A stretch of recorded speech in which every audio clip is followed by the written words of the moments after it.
Hello, everyone, and welcome to Decision Ontario 2025, a Global News special presentation. Thanks for joining us. I'm Tracy Tong. And I'm Anthony Robart. Of course, final votes being cast this hour in the first winter election in this province in more than 4 decades, and one few would have seen coming just a short time ago. So the Progressive Conservatives, of course, already had a majority government. But with a political firestorm at the federal level and political volatility in the United States, the PCs and Doug Ford, of course, saw an opportunity to strengthen their hand. That's right. And this is the prize tonight. Queen's Park. Will Doug Ford's plea for a bigger and stronger mandate come to fruition? Or will one of the opposition parties shift the balance of power in the legislature? Let's go straight to the PC party headquarters in Toronto, where our Queen's Park Bureau Chief Colin DeMello is standing by tonight. He's going to help us navigate the results, the success stories, and what it all means for you. So, Colin, what are you anticipating tonight? Yeah, good evening. We're at the Toronto Congress Centre in Etobicoke, where Doug Ford could make election history tonight. Never before has a politician been able to achieve this. 3 back-to-back majority governments in which they expand their seat count every single time. That is exactly what Doug Ford is on the precipice of achieving tonight. Remember, the benchmark here is 83 seats. That was what voters gave the Ontario Progressive Conservative Party in 2022, and that's what Doug Ford is looking to beat tonight. He asked voters coming into this election for the largest majority in Ontario history in order to have a strong hand with Donald Trump and with Ottawa. The Ontario Liberals, they are looking to pull off a comeback. Not only does Bonnie Crombie want to win her seat in Mississauga East Cooksville, but they're also looking for party status. They need to hit at least 12 seats to get party status. After that devastating election in 2018, another one in 2022, they are looking for an electoral comeback. The cherry on top would be official opposition. The NDP, they're looking to hang on tonight. They could lose seats to both the Progressive Conservatives and the Liberals. This will be a tight one for them. Okay, our Colin DeMello live at PC Party headquarters for us. Thanks, Colin. We'll check back with you soon. And a lot at stake, of course, for everyone. Throughout the night, we'll be checking in on all 4 major parties at their headquarters. You see that Matthew Bingley is also with the Progressive Conservatives on the floor at the Congress Centre. Sean O'Shea is live at Liberal HQ in Mississauga. And there is our Karen Lieberman. She is with the NDP in Toronto. Our Shalima Maharaj is at Green Party headquarters in Guelph. We will get back to them in just a moment. But first, here is the big picture. 124 seats in the Ontario legislature up for grabs. The magic number, however, is 63. That is how many seats it will take to form a majority government. But here's another big number to keep in mind, 83. That is how many seats the Progressive Conservatives won in 2022. So to get the stronger mandate that they're seeking, they will need to capture more tonight. Let's go over to our chief political correspondent, David Aiken now. He is at the results screen. David, you've got this great map behind you, an interactive tool, and that's going to be lighting up throughout the night. What should we be looking for on that map? It is. Well, we want to look for lots more color, but that's not going to happen until 9 o'clock. If you haven't voted, go out and do so. This is most of Ontario, the southernest part of Ontario, where all the seats are. Our map is all colored gray right now because there are no results. But this is what it looked like in 2022. A lot of blue. You had some pockets of orange and red up in Ottawa, certainly a little bit orange and red in the Toronto area. The Niagara region, some orange. London went all NDP, etc. So the PCs are going to be looking to turn some of that orange and red blue. And of course, the Liberals are going to be looking to turn things red as they try to become party status. So that's what we've got here. As we zoom in, there's probably 3 ridings we want to zero in on. This is the riding of Davenport. That's downtown Toronto. That's where the NDP leader, Marit Stiles, is trying to win. Davenport sets up nicely as an NDP riding. We go up towards Pearson International Airport. There's Etobicoke North. Doug Ford trying to be reelected in that riding. But we're going to keep an eye just a little bit further down right here, Mississauga East, Cooksville. Bonnie Crombie, she's won as mayor, she's won as an MP. Now she's trying to win this seat as an MPP tonight. Interesting. Also going up against Sylvia Gaultieri, who is the mother-in-law of Brampton Mayor Patrick Brown. So interesting connections there. Interesting political story shaping up David, there. we'll touch base in a little bit. Yeah, and as those results come in, along with our team here, you can get a lot of information on tonight's races right here on your screen. So along the bottom, we'll just explain everything here. We have the total leading and elected for each party. And some caution here, you could see those numbers fluctuate from time to time. And on the right side, this is where you can see your riding results where you live. All 124 ridings for the province will cycle through the side of the screen. At some point, it will take some time, and you can always, of course, go to our website, globalnews.ca/Ontario election for specific results. We will, of course, also be keeping a pulse on the issues that matter to you. So let's bring in our panel now to look at how tonight's vote could impact your daily lives. Our moderator and 640 Toronto host, Ben Mulrooney, is standing by. Ben. Tracy, Anthony, thank you so much. I'm here with three great friends who've got strong opinions on a lot of issues. Let's say hi to Marianne Meadwar, the mayor of Burlington, as well as the chair of the Ontario Big City Mayors. Yep. We've got Eric Kam, the economist from TMU, and Dr. Nadia Alam, the past president of the Ontario Medical Association and family physician. We want to talk about the issues that matter to Ontarians. So let's talk to somebody who is a representative of some people in Ontario. What is an issue that you think didn't get the attention it absolutely needed to get this campaign? You know what, the biggest issue is affordability, but nobody was really talking about that. They were talking about the flip side of affordability, which is trades and tariffs. So people are very concerned about the cost of housing. They're very, their food bank usage is up. It is really tough for people out there right now. And the thought of 25% more expensive, or even more than that. So tariffs upon tariffs upon tariffs. So that is the real concern for people. And it really obliterated the conversation around all the other issues, because people were thinking, if we can't afford to live, what else is there to talk about? And Eric, I don't want to put words in your mouth, but it seems to me there's something quite. I think Doug Ford was playing almost 4D chess here when he picked the date of the election, why he wanted the election. A lot of people think there was an artifice around it and it wasn't a genuine motivation. But the fact is, just like all roads lead to Rome, all issues lead back to Trump, including affordability. Everyone's going to say that affordability is important, because unless you're in the top 1%, affordability is important. And the problem is that I think a lot of Ontarians see the federal government having punted on this issue, because they had two ways to get wealthier. They thought immigration would work, and it failed. They thought EDI would work, and that failed.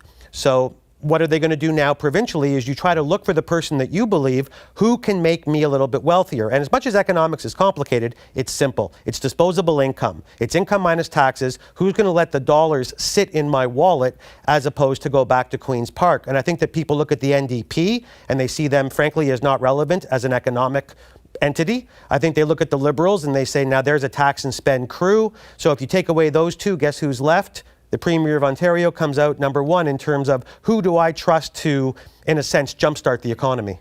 Dr. Nadia, just a few days ago, Bonnie Crombie, who is positioning the Liberals, her new edition of these Liberals, the Bonnie Crombie Liberals, as a centrist alternative to Doug Ford. And yet she stood in front of a podium and posited that were Doug Ford to find himself in a minority position, she would be open to working with the NDP, which I took her to task on. I said, that will frighten a lot of people who view you as the sort of the more family-friendly version of the PC party. What do you think?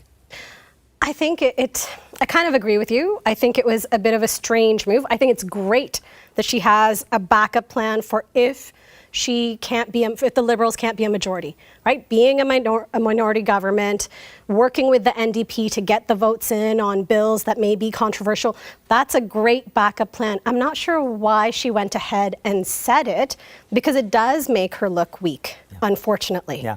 The Liberals have the potential to continue growing.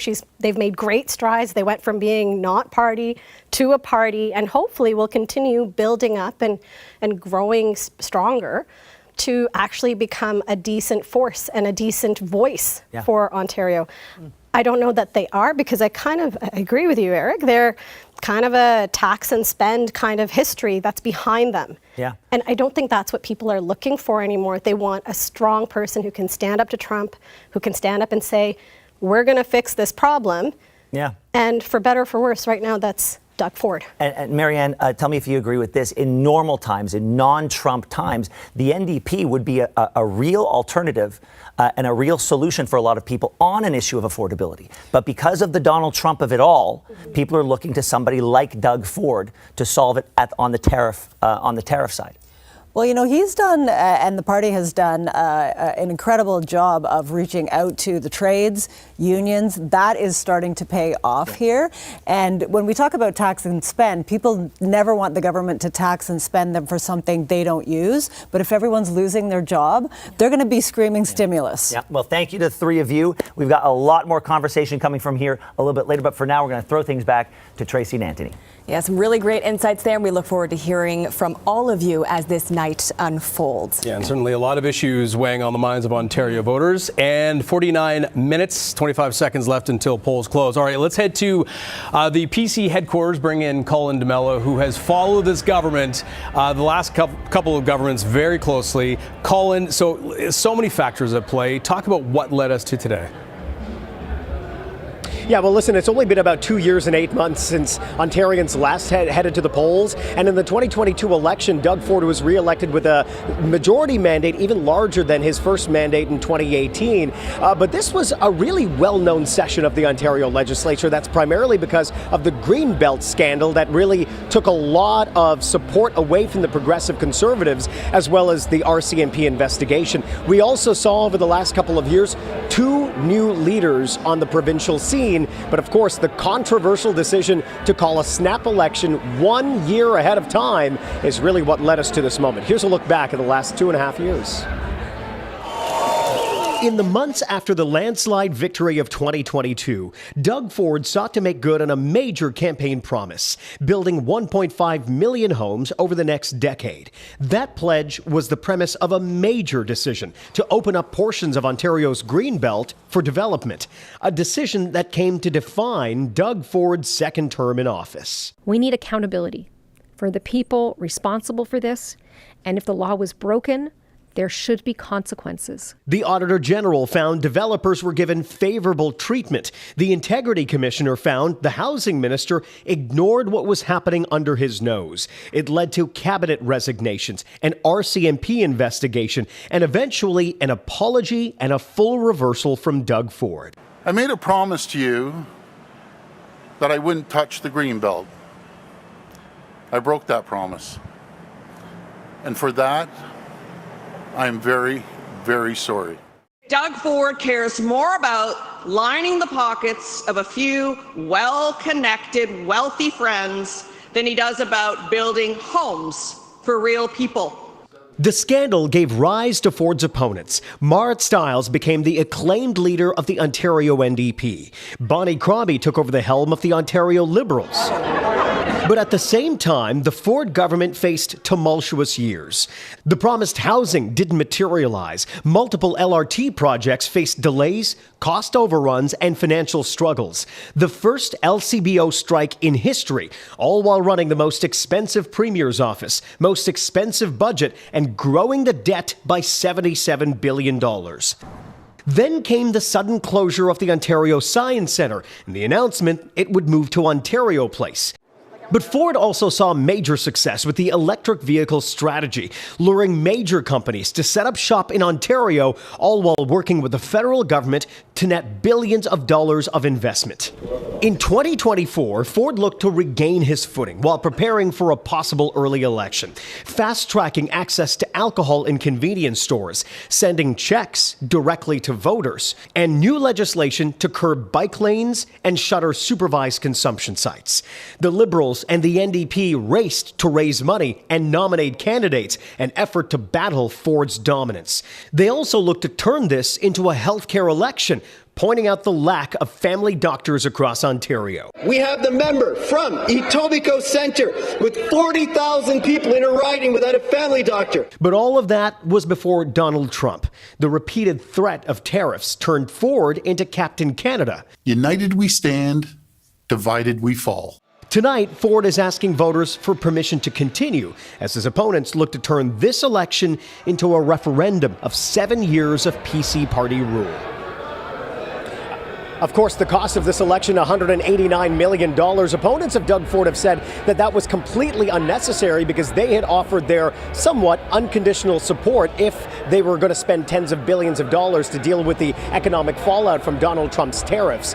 We'll see tonight, though, what ends up happening. This was a big risk that Doug Ford took. It could lead to a big reward. Polls close in about 45 minutes. Right, time will tell. Thanks so much for that, Colin. And, Colin just mentioned whether people would have been motivated to vote, whether they felt like this vote was necessary or not. And just going to remind our viewers here that in the last election in 2022, 44.06% of registered voters actually voted. So with today's conditions as well, in the winter, with active weather in the morning, did people go out to vote? Yeah, you wonder if a winter election is actually going to impact things. That was the 2022 was the lowest turnout in Ontario provincial history. I don't know what your experience was like.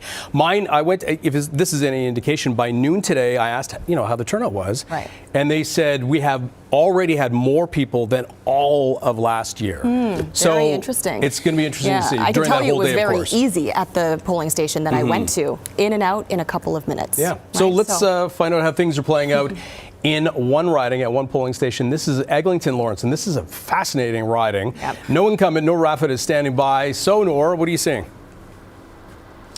Well, I can tell you certainly it's been ramping up quite well the past few minutes. I'd say we've seen about 40 to 50 people come in the past 30 minutes or so. And something we've been hearing is actually something that you, Tracy and Anthony, have said, how quick, how easy, and how clear the instructions have been to come out and vote. And if you noticed, I don't know if it's showing up on camera, but it's actually raining right now. So very heartwarming to see a lot of people brave the elements and come out to vote. I want to talk a little bit about the location where we're at. This is Our Lady of the Assumption Catholic School, and it's one of several polling stations in the riding of Eglinton Lawrence, as you mentioned. And this is a hotly contested riding. It's been held by the PC since 2018, and we know the NDP candidate actually backed out of the race in February and threw her support behind the Liberal candidate. So it's expected to really be a two-party contest when those polls come to a close at 9 p.m. tonight. Now, I want to talk about why the voters are here despite the bad weather.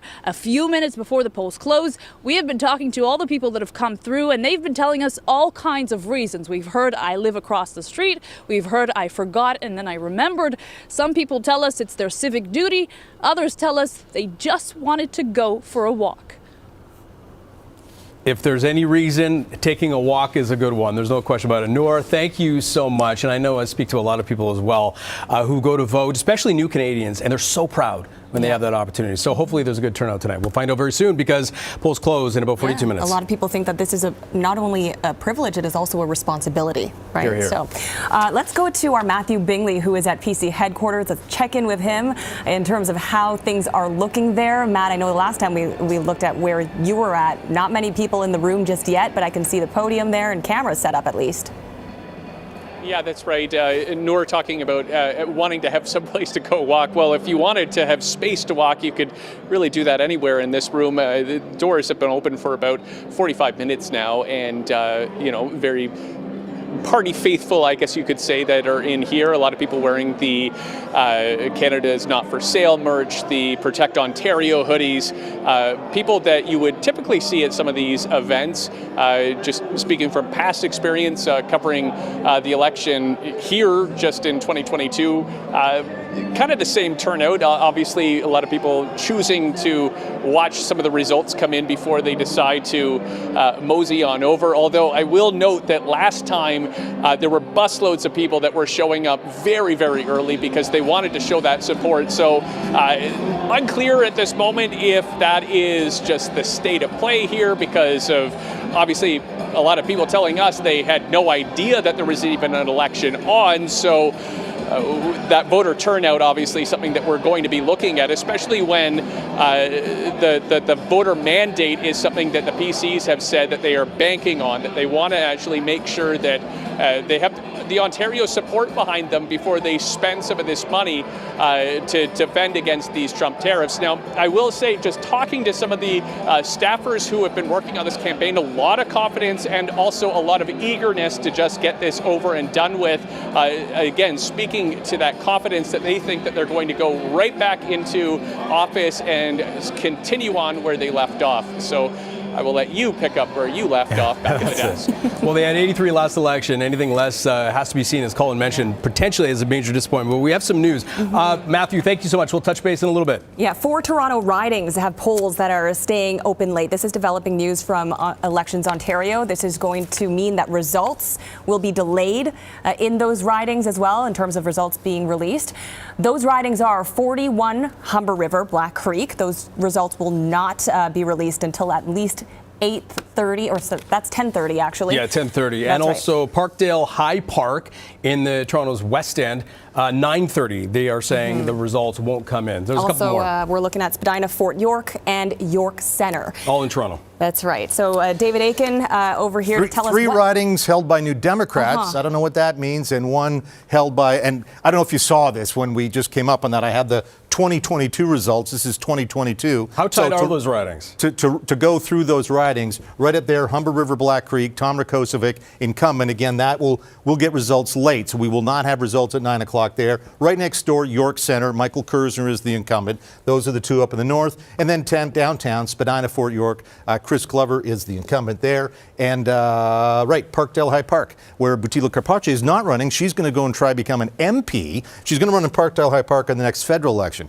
Anyways, it's a very common thing. The polls just didn't open on time. Somebody might have forgot the key to the polling station, and they opened a little bit late. And we want to give everybody, everywhere, 12 full hours to vote, and so they'll just close late. What's interesting, just to put it in a bit of different context, earlier this year, or last year, we had an election in Nova Scotia, and there was a poll, just one poll in rural Nova Scotia that didn't open on time, so they kept it open late, but the chief electoral officer in Nova Scotia wouldn't release any results from anywhere in the province until that last poll closed. So the whole province had to wait until this one rural Nova Scotia poll. But we're not going to see results in those 4 ridings, but at 9 o'clock, the chief electoral officer in Ontario, Greg Asensa, he's going to releasing results, for instance, in Scarborough or Thunder Bay or wherever. So we're going to get results at 9, but those 4 ridings we won't. And you know what? One of the storylines we're going to watch tonight is who might be the official opposition, and I guarantee you Spadina, Fort York will be in play, but certainly Parkdale High Park, that's always a Liberal on NDP fight, so that could affect official opposition, so little wrinkle at the beginning of the day. Some critical ridings to watch for sure. Okay, we will have those updates, of course, as soon as they are available. And back to gray. No results. That was 2022. So we do, and this is the big question, isn't it, David? Because the big question, how soon could we expect real results? I mean, in terms of even deciding if it's going to be quick, because last election, 2022, was about 10 minutes before we found out the PCs were forming a majority. So it could come soon, but we'll, of course, wait on those 4 ridings. We are going to check in now, though, on how the Liberal Party is doing at their headquarters. Let's go to our Sean O'Shea, who is live there. Sean, what's the mood in the room?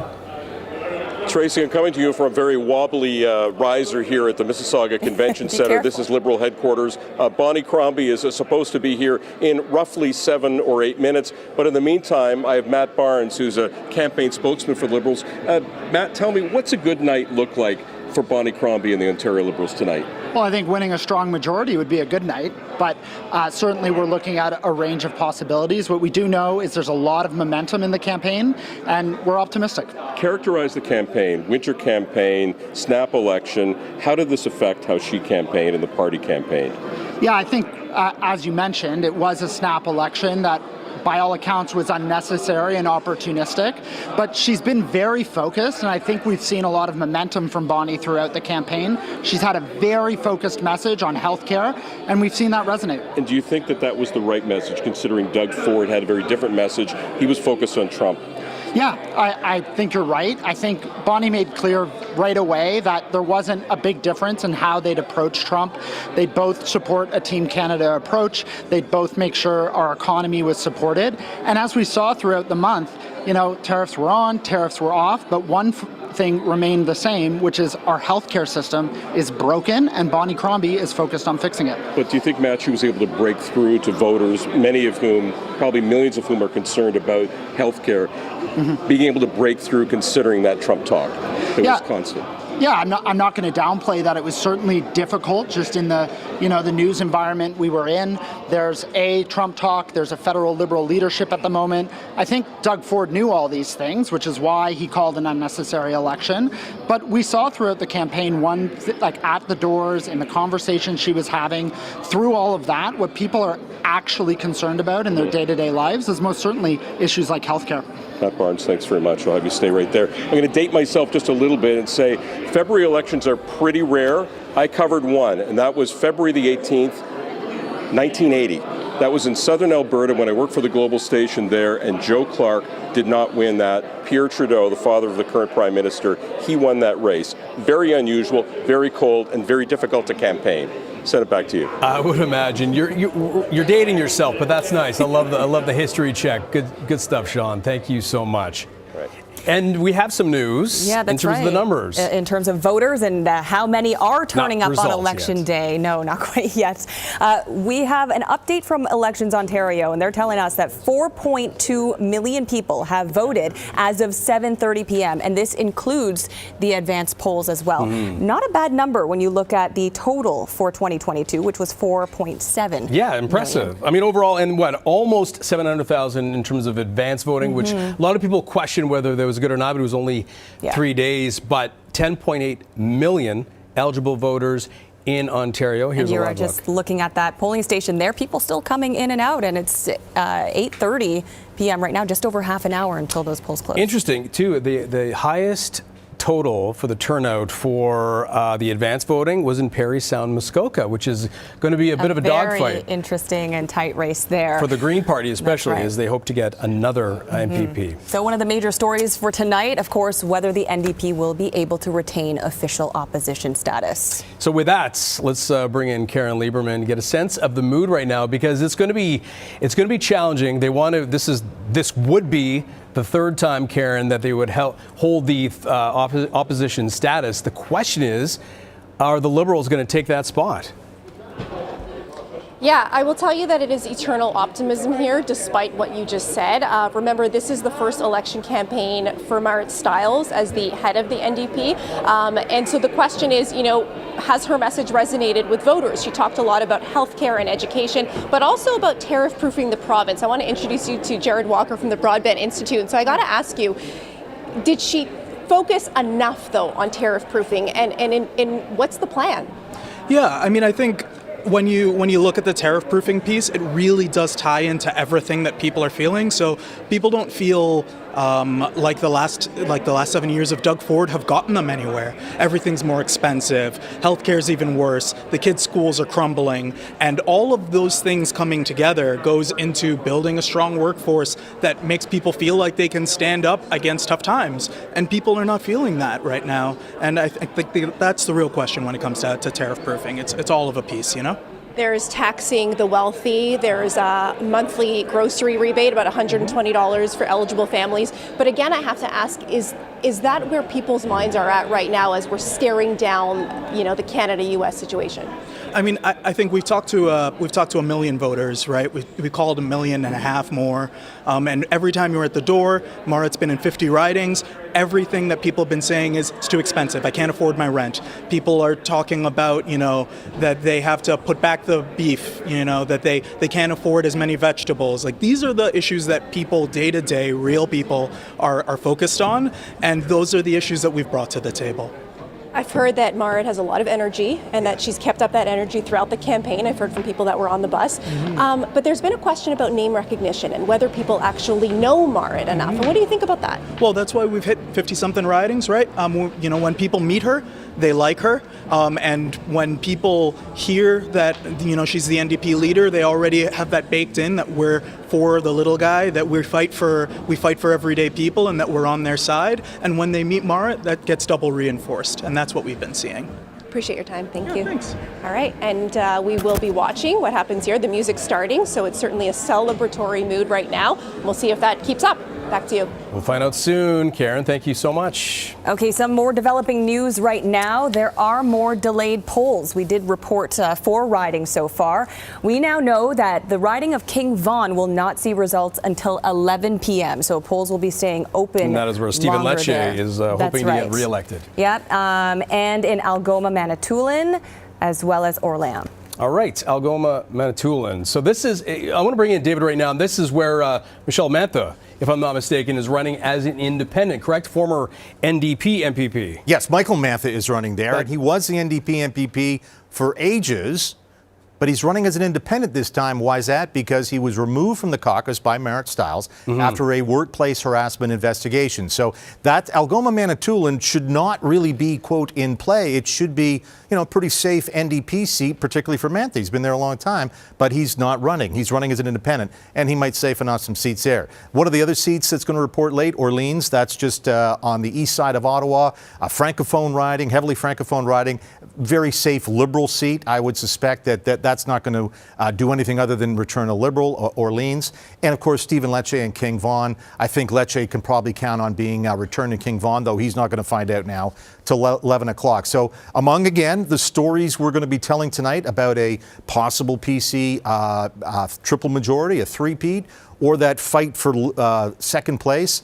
It's the fight for second place, and that's the Algoma Manitoulin riding. It's right there. It sort of circles around. That's Nickel Belt, pardon me. Algoma Manitoulin right there. Michael Mantha, there you go, independent, but he's the incumbent. David Temersky is the New Democrat, is hoping it's a New Democrat riding, not a Michael Mantha riding.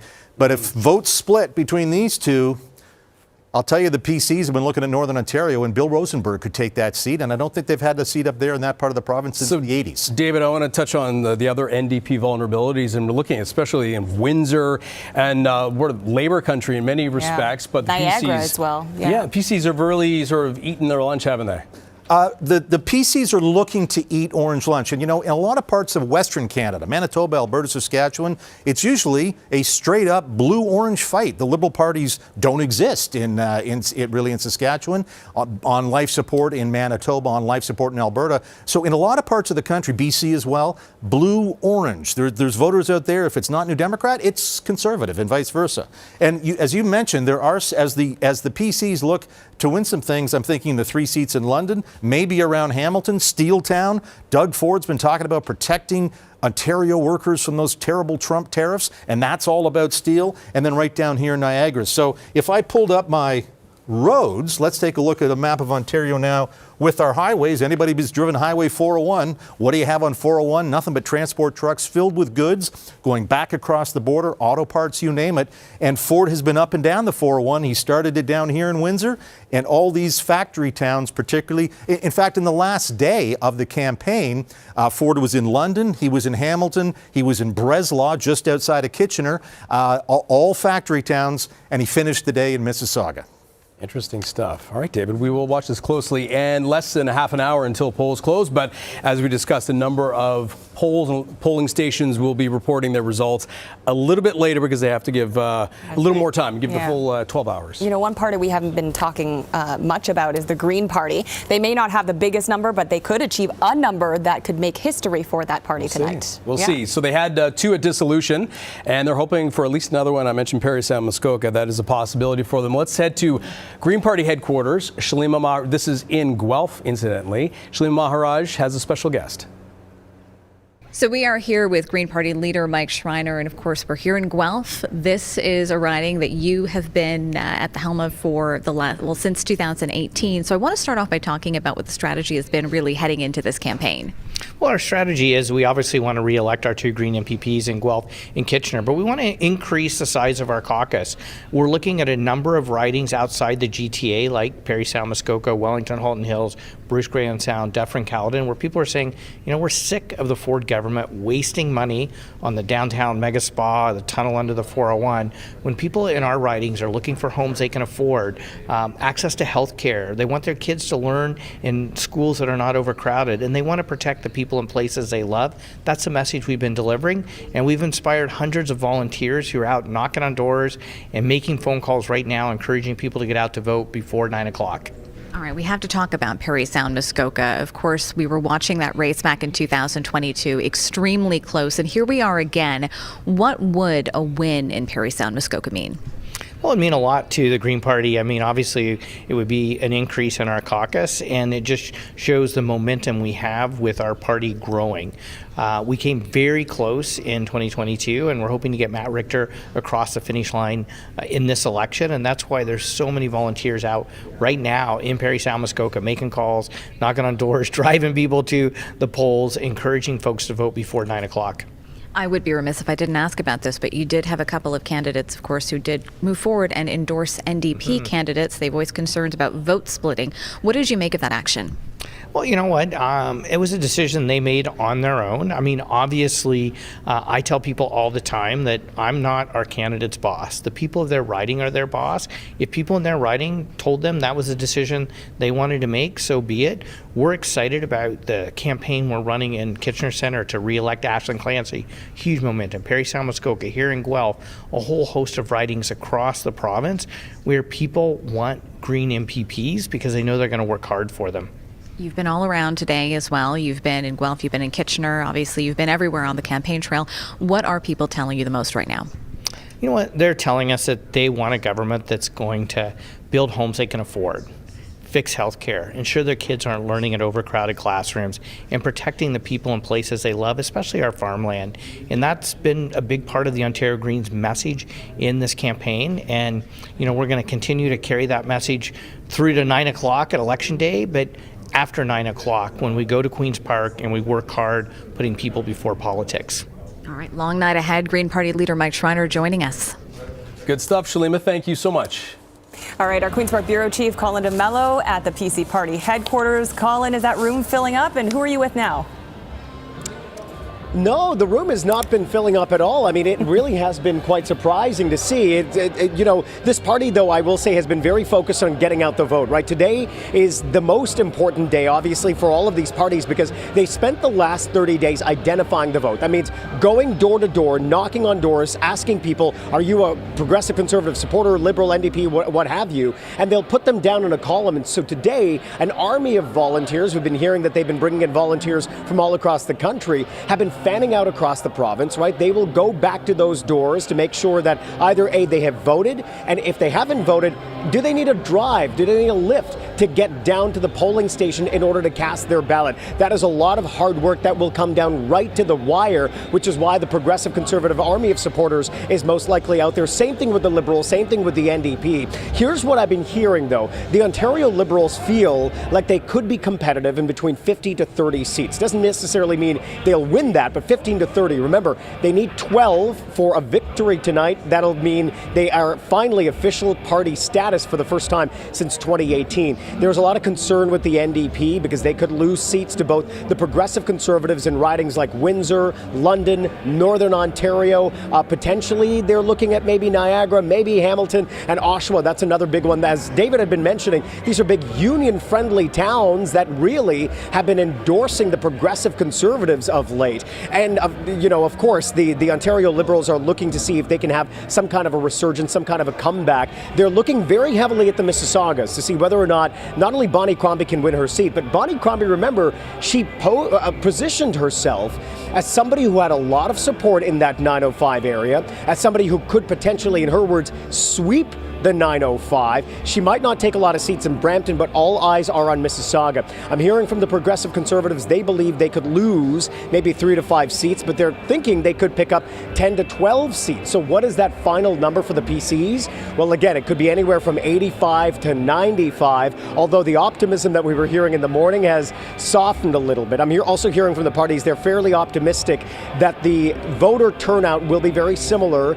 to what was there in 2022. And remember, back then, Doug Ford had won a majority, but with 83 seats. So there was lots of variables still. I can only imagine, though, the nail-biting that must be happening in all of those campaigns, now hearing that some of these polls, the results will be coming in a little bit later. So that will no doubt be very concerning and worrying for a lot of them. Yeah, I would imagine some nervous political watchers, and the 905 painted blue last time, obviously trying to hold that. Colin, we will connect with you in a little bit. Thank you. All right, we are going to get more analysis now and go back to our Ben Mulrooney and our issues panel. Lots to discuss tonight. What's going on, well, Ben? Thank you so much. We were listening to everything going on where you are, and I think all of us here on the panel were gobsmacked at the number, around 40% voter turnout. I think that surprised all of us, given the narrative that this was an election nobody wanted, that probably wasn't needed because of the winter months and the winter storm in the GTA where so many voters are. I really expected it to be far lower than that. But then you hear about the push to get out the vote. And indeed, on my social media feed, I have seen people from all party stripes trying to get out the vote. So that to me speaks to, and the fact that this has turned into what we think is going to be a pretty crushing victory for the progressive Conservatives, to me, tells me that the Tories read the tea leaves right.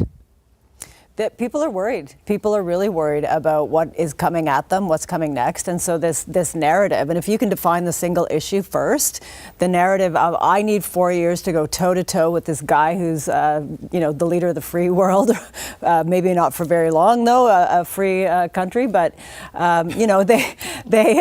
That's a conversation for another. Yeah. Okay. Exactly. Yeah. We don't have time for that tonight. But and we have the Liberals trying to come back from oblivion, and the NDP trying to hold on to their seat. Everyone is motivated to get out the vote. So it is really, I love it. I mean, I wish we could get 75 or 80 or 90% people out. But at municipal, we get, we're 23 or 27 is like a good day. So I'll take 40. Eric, I did not think we'd get close to 40% in this election. I didn't think we'd get close to 40, but I thought we'd get between 35 and 40. And the thing going through my mind is I'm remembering a very famous interview that a former prime minister once gave.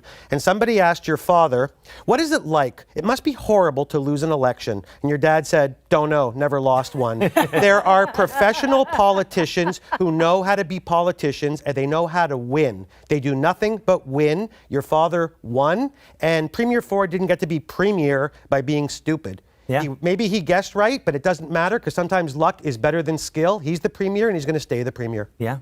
Nadia? From a healthcare perspective, this would have been a terrible time to call an election from my perspective, right?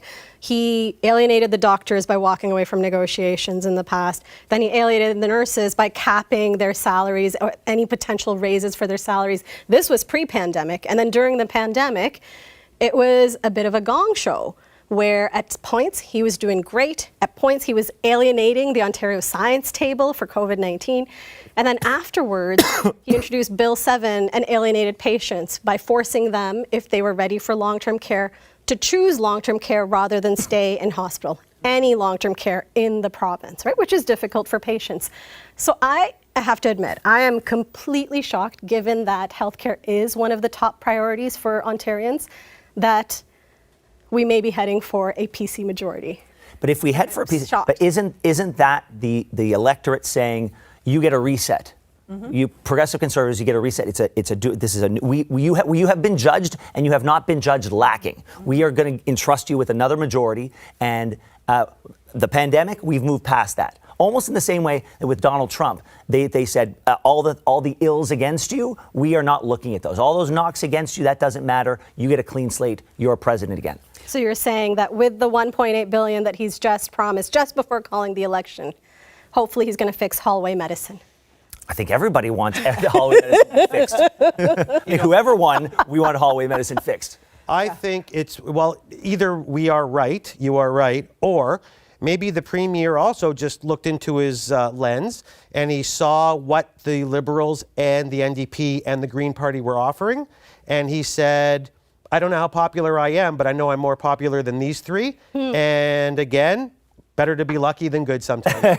Well, they're thinking about tonight and winning 4 more years, but they have set almost a Herculean task for themselves by making it about trade and tariff, which provinces don't control. So they're going to want to know, they're going to be judged very harshly what they do on the next 4 years. So I'd be thinking about that next election if I were them. Yep. All right. So this is what we've been talking about here. 40%. What's that going to mean in terms of seat count? Well, that's up to you guys to tell us.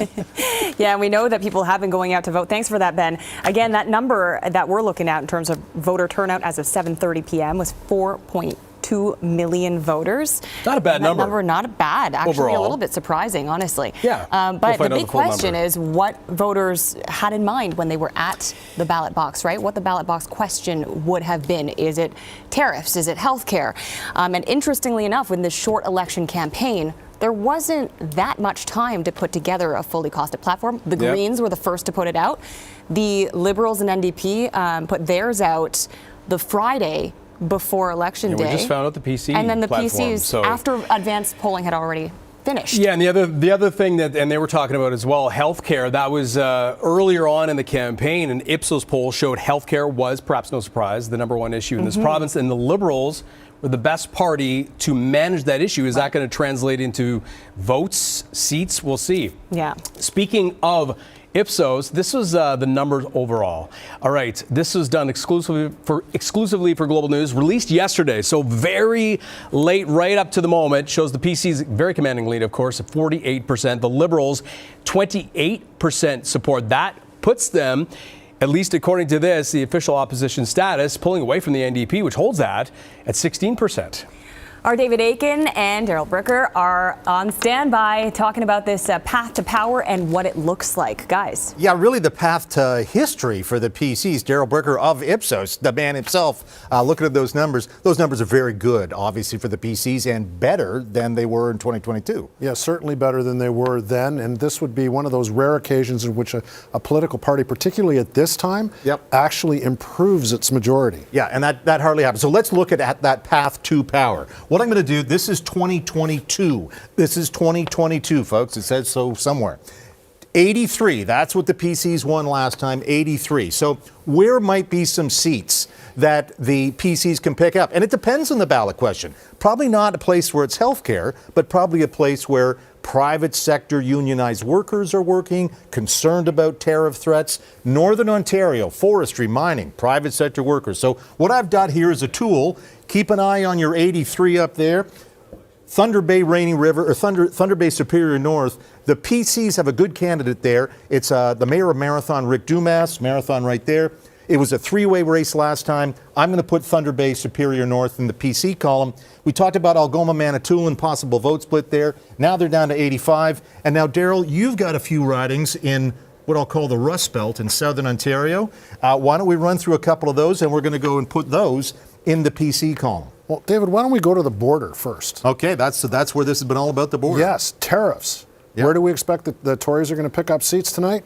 Probably in places like Windsor. I don't let people do this, but you can touch my screen if you want to. Where, right that one? On the orange one right there. There we go. Oh, there you go. There we go. It's So now all blue. That's not something I do lightly, folks. I but felt there a we little go. tingle. There you felt are. a little tingle. Windsor West, in fact, is where Doug Ford started this campaign. He stood right there in front of the Ambassador Bridge saying, "I'll protect workers." What else is on your list? Why don't we go up here, David? Into the Niagara region? Yes, sure. the Niagara region. All of the ridings in the Niagara area. The ones that are NDP. St. Catharines, that's Niagara Falls, Wayne Gates, and that's St. Catharines. So there's three. And now we're up to 89. Notice we're taking down the New Democrats a peg as well. What else you got?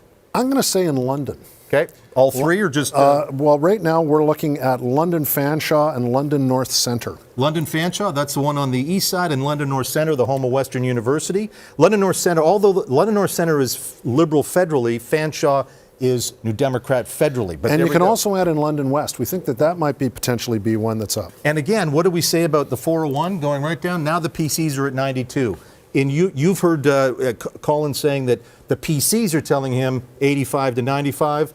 In the polling you've done, does 92 sound about a right number tonight? Sounds like we're somewhere around 90 to 95, just exactly what the PCs are predicting. And if we go to Northern Ontario, we got those other union seats usually that vote for the NDP. Sometimes they go Liberal. But this time around, union voters worried about their jobs, worried about trade, worried about Donald Trump. Doug Ford is way ahead on that question. Who's best able to deal with Donald Trump? So if that's the ballot question, that's it. Back to you guys. A lot of union support going to the PCs. They endorsed Doug Ford quite early in this campaign as well. And if that holds, if that projection holds, that's a big swath of blue on that canvas of Ontario. Yeah, so they must be feeling pretty good tonight. Let's head over to the PC headquarters. Our Matthew Bingley is there with a guest. Matt.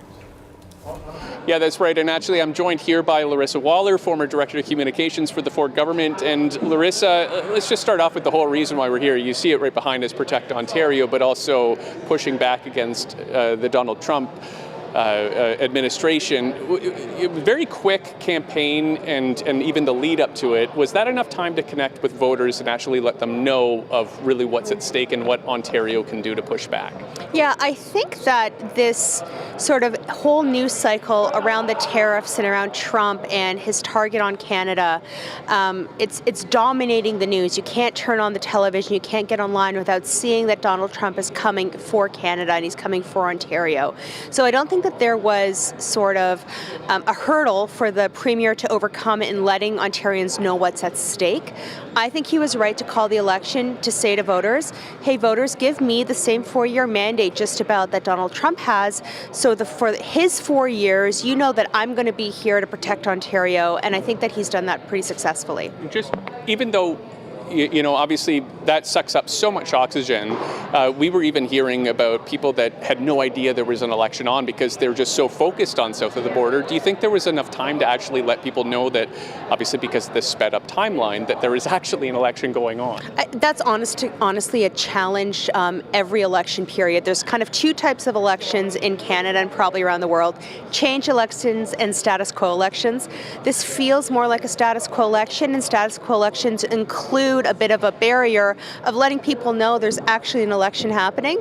But Elections Ontario has ways to do that, and every single party has ways to do that, and I think they've done that. And just lastly, when it comes to just all the oxygen that it eats up, what about the other issues? Was there enough time to talk about what, the health care, some of the other major issues like autism funding that people would like to actually make sure that the Ford government sticks to and maybe improves on? Right. So I think those big issues that are always in discussion in Ontario, that always kind of take up news space outside of an election period.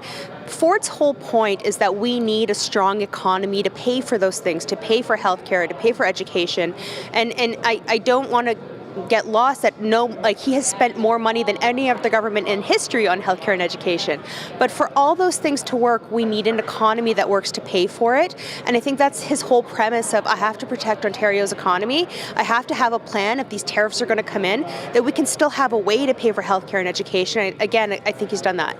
Perfect. Well, we'll stay tuned. Larissa Waller, thank you very much. And I'll send it back to you at the desk. Matt, thanks so much for that. So about 8 minutes to go until the polls close, and of course we're watching very closely. Yeah, it is exciting. This is like Super Bowl, it is for us. And look, they want the three-peat. The Doug Ford and the PCs want the That's three-peat. Right. Is he going to get it? That is the big question. At one point, Doug Ford did say he was set out to get the largest mandate in Ontario. He kind of walked that back a little bit. He also said he wants time. to be premier forever. Yeah, so he did. And look, I mean, he may need to be premier forever if he wants to get the tunnel under the highway done. But nonetheless, most seats ever won in an election was in 1987. The Liberals won 95, but that was of 130 seats. So all right. Different game Big there. one. But our Colin DeMello is at PC headquarters, and Colin has a guest as well. And Colin, I want to ask you, I mean, when you talk about the success, and they were talking about the change election or the status quo election, and look, it could be more about the status quo, but talk about the brand of Doug Ford. Ford Nation, of course, is well known. The family lineage is well known. How important is that, as opposed to, and does that almost take over the party brand in many respects? Oh, definitely. I mean, I would bet that more people know Doug Ford than they would know the Progressive Conservative brand. I'm here with Alex Pearson, the host on AM 640 of the Alex Pearson Show. Talk to me about Doug Ford's brand. I mean, because he really is a different type of politician, right? He makes mistakes, he apologizes for them, and then makes that a part of his brand as the sword, not the shield. He's got one of the most unique retail brands that, we've ever seen. And he's a likable guy. Even if you don't like Doug Ford, he's easy to forgive because he's got such a folksy way about him, and there is a sincerity there that people will say, okay, he messed up, he screwed up, but he's not going to do it again. There was a funny moment, and you would remember it, during the debate when he kind of blurted out, well, I said I was going to build on the Greenbelt, and then I wasn't, and then I was, and what a moment for his opposition to jump on him. Like, he opened himself up for attack, and yet they all kind of laughed it off. he's hard to pin down on stuff. What should be a vulnerability Right, for others, absolutely. like Kathleen Wynne, would have been demolished by something like that, but Doug Ford manages to come out on top. So when you're hosting on AM 640, you talk to a lot of conservatives. You talk to a lot of listeners, and you have your finger on the pulse. What are they saying about this early election call, $189 million, and about a year and a half early? Well, it's not the cost really, but for most conservatives, they really just want Doug Ford to be a conservative, right? They're bothered by the spending. They're bothered by the fact that things like education haven't been reined in, where we've got, still a lot of activism, a lot of stuff that shouldn't be in the schools. They really just want basics, just, more spending, just things that make common sense and things that he hasn't tackled that you would think Doug Ford would tackle. They'll hold their nose and vote for him, because they look at Doug Ford and say, well, he's the best of the worst, right? But there's also the other side that say, I'm not going out. I'm not voting. That's how angry they are, because we're 15 months away from what should be the election date, and what's on people's mind is tariffs, and people right now are terrified in a way that they haven't been. And that's the point too, right? I mean, he wanted to run this about tariffs, and all we've been seeing every day is Donald Trump front and center in the news talking about, I'm going to bring them in, I'm not going to bring them in. They're going to be on, March 4th, they're going to be in April. But that has kept Donald Trump in the forefront of voters' minds, exactly where Doug Ford wanted them to be. Right, and he got lucky, right? He's got a political instinct where either he got very lucky or he knew that this would be the dominating issue. But what is so bothersome is that it's tiring right now, it's stressful, there's a lot of uncertainty, and if you're in the private sector, you don't want all this volatility, no matter if there's tariffs or not. Even just this kind of atmosphere is really hard to do business with, and at some point businesses are going to say, look, we need certainty. We can't just keep kind of going back and forth, and that's what they need. So I think for a lot of people, they wanted the federal election and saw the provincial election as just a distraction. Having said that, Doug Ford gets this out of the way, and if he gets the majority we think he's going to get, a lot of people will say, well, he was right. Having said that, but in his third term, people definitely want to see him spend less and start actually putting in some more conservative policies. All right, I want to thank Alex Pearson. She's going to have a lot of analysis in the days to come, but for now, we're just a few minutes away from those polls closing. We'll see if this gamble Doug Ford took will actually pay off. Okay, Colin and Alex, thanks so much for your insights. And again, just a reminder there, the polls closing at the bottom of your screen, you'll see the time there. 3 minutes, 45 seconds. Look at David Aiken. He's so excited. He's just jumping up and down and dancing over there. This is fun. We're talking about the Ford brand, David, but also, people might hear, look, he's going to win.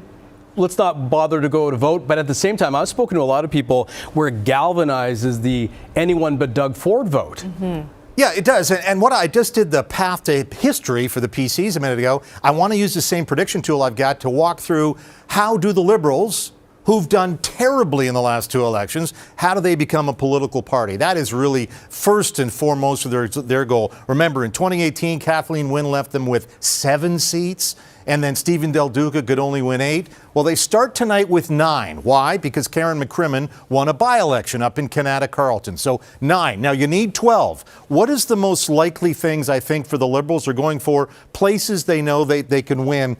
One is Eglinton Lawrence right there. You go up Yonge Street, and the further up you go, it gets a little more Tory. Further down, it's a little more progressive. Let's give Eglinton Lawrence, which had been a Liberal stronghold. Mike Cole held it for years. Let's put that in the Liberal column. And now let's work down Yonge Street. We get to Toronto St. Paul's right underneath that. Jill Andrews riding. Can she hold on tonight? University Rosedale. You think that has got to be in the Liberal column. We're at 12 now, and we haven't done Bonnie Crombie yet. So let's think that the leader can hold her own seat. There's 13. The Liberals are finally a real political party in the legislature. And I'm not really joking about this. Being a recognized political party means you get more question period slots, so you're going to make the news a bit more, higher profile, easier for fundraising. You get lots more research money. The legislature gives each party, a registered party, or a recognized party, money for research. You can do better work as an opposition party.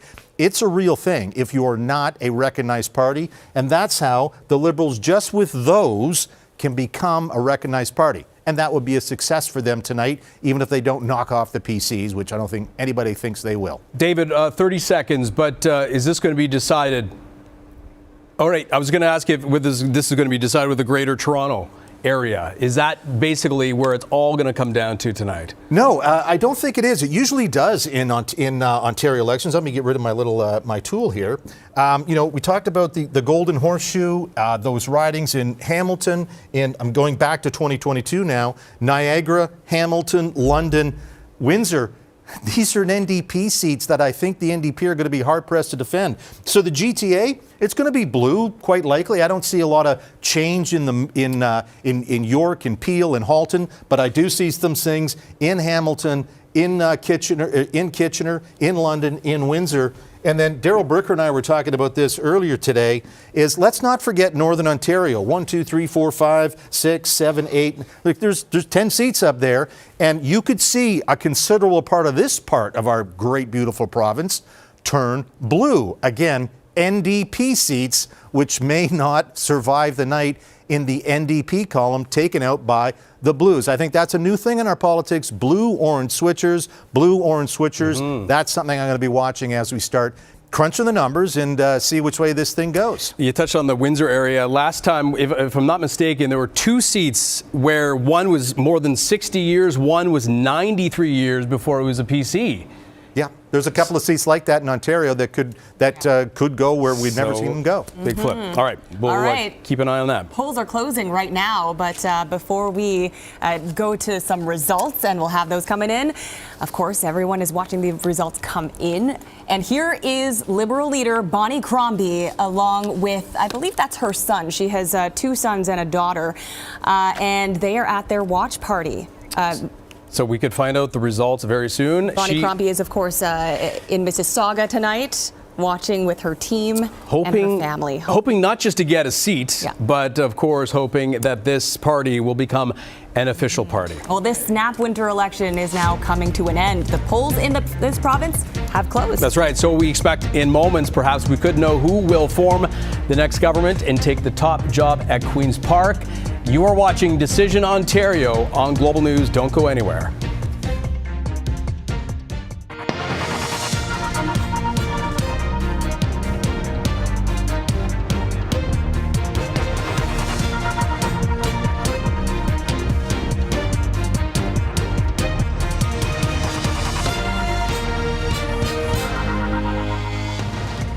Well, the polls have now closed and the results are imminent. This night could be history-making for the province. Hello, thanks for joining us. I'm Tracy Tong. And I'm Anthony Robart. To our audience joining us on Global TV and 640 Toronto, this is Decision Ontario 2025, a Global News special presentation. Well, let's start with the question that brought us to this moment. And actually, we're going to bring in our David Aiken first, because some results, early results, are coming in. David, you see those numbers changing at the bottom of our screen. Elections Ontario, you get a gold star. Results almost as the polls close. Well done. And let's take a look at the bottom, the results right now. Leading or elected, 3 New Democrats, 3 Liberals, 2 PCs, and 1 Green. And if you're a Liberal or New Democrat, you want to stop the merry-go-round right now. That's it. They don't want any more. It's not going to be like that all night. But let's take a quick look at what's going on. Dufferin-Caledon, the Deputy Premier Sylvia Jones, has a 16-vote lead. There's just 1 poll reporting. We expect Sylvia Jones to hold Dufferin-Caledon, and that she is doing that right now. Let's go back out a bit to so we can see what's going on. Take a look at that. There's your Partisan Muskoka. We were talking to Mike Schreiner earlier tonight about how he hopes Matt Richter can do it this time, but he's got a 7-vote lead right now. Just 2 polls reporting. The incumbent is the Natural Resources Minister, Graydon Smith. So that is where we're looking at in, let's look around the GTA here.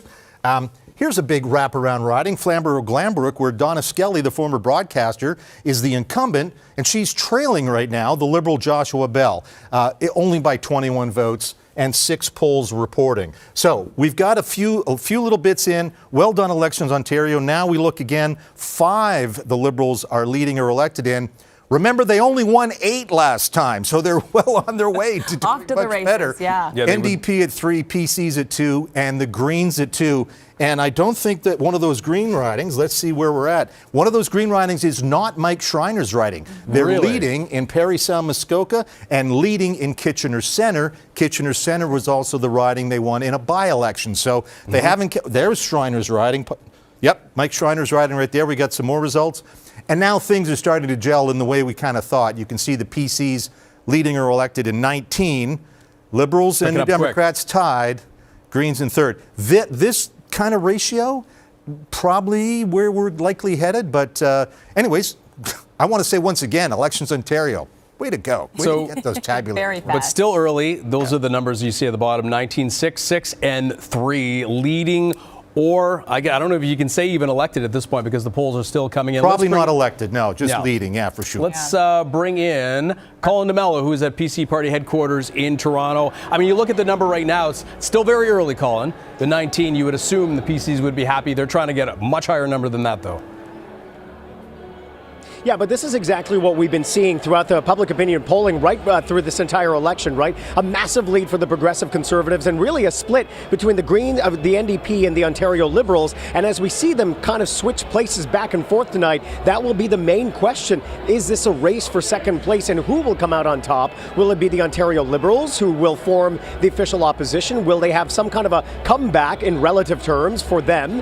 Or will the NDP be trounced and, end up with fewer seats than what they need to actually make party status? This is a great result, though, for the Progressive Conservatives so far. 45 leading and elected is exactly where they want to be because that means they're so much more closer to having that three-peat majority government that Doug Ford is looking for. Will he be able to make it higher than 83 seats? They wanted to get between 85 to 95. Doug Ford wanted the greatest majority any PC leader has ever received in history. The largest seat count ever was in 1983. That was won by a Liberal, David Peterson. Doug Ford is looking for as much as he can get. I will say, though, anything below 83 could be looked at by at least his detractors as a potential failure, even though it is still a majority government. So there is a lot at stake here for Doug Ford, but he's looking definitely to capitalize on his popularity, capitalize on the weakness of the opposition and the inefficiency of the Liberal vote. It's typically spread out across the province,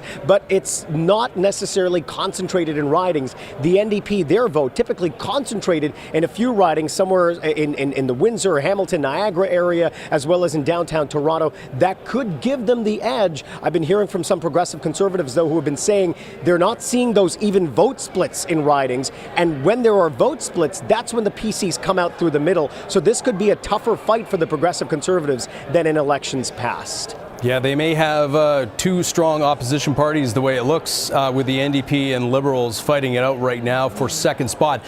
Thank you, Colin. We will see you in a little bit. PC's right now at 64 leading, but the poll's still early and the number's still coming in. The PC's, in majority territory right now. If you look at this riding, Hamilton Centre, we're going to take a look at a few boards, early results coming in where the riding could be changing hands. Yeah, that was Sarah there Jama. You see Sarah Jama, who was kicked out of NDP caucus. Now the NDP candidate is leading there.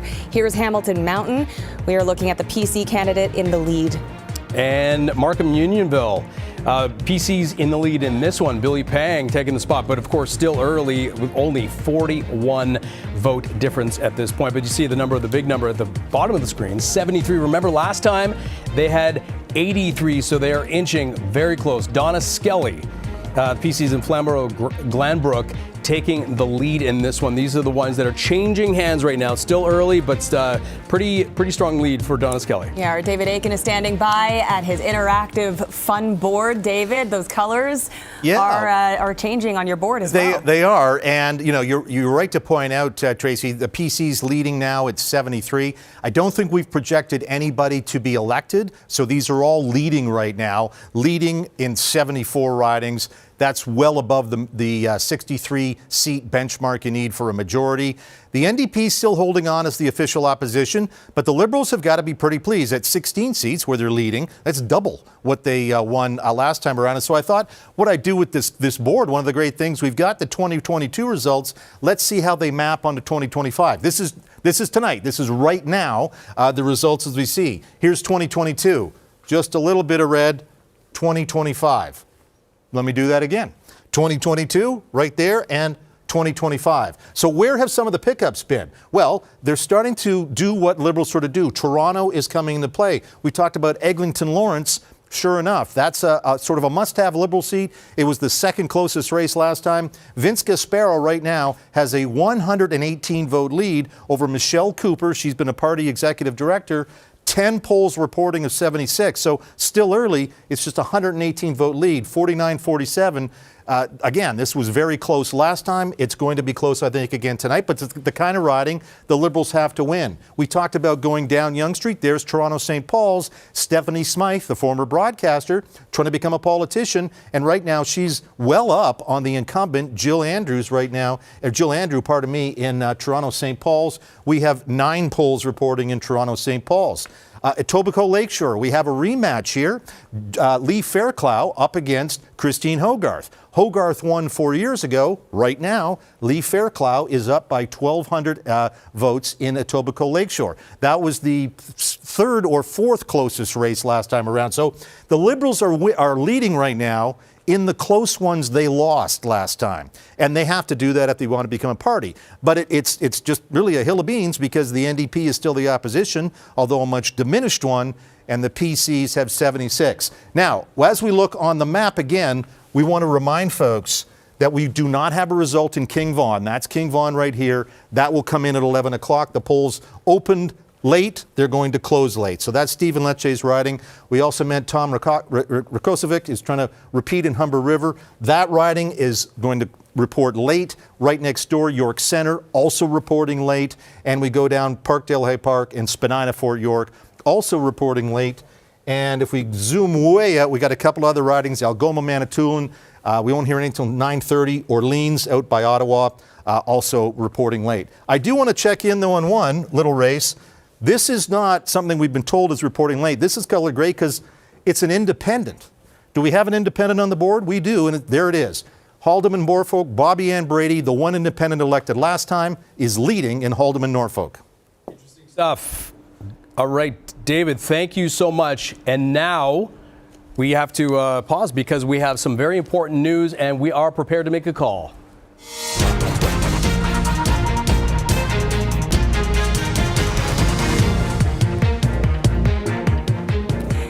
All right, breaking news. Global News can now project that the Progressive Conservatives will form a majority government. This is historic in Ontario. A three-peat for Mr. Doug Ford and the Progressive Conservatives that has never been done. 3 consecutive majorities. Let's go to our Queen's Park Bureau Chief Colin DeMello, who is at PC headquarters with the reaction. Colin, I don't know if you're there.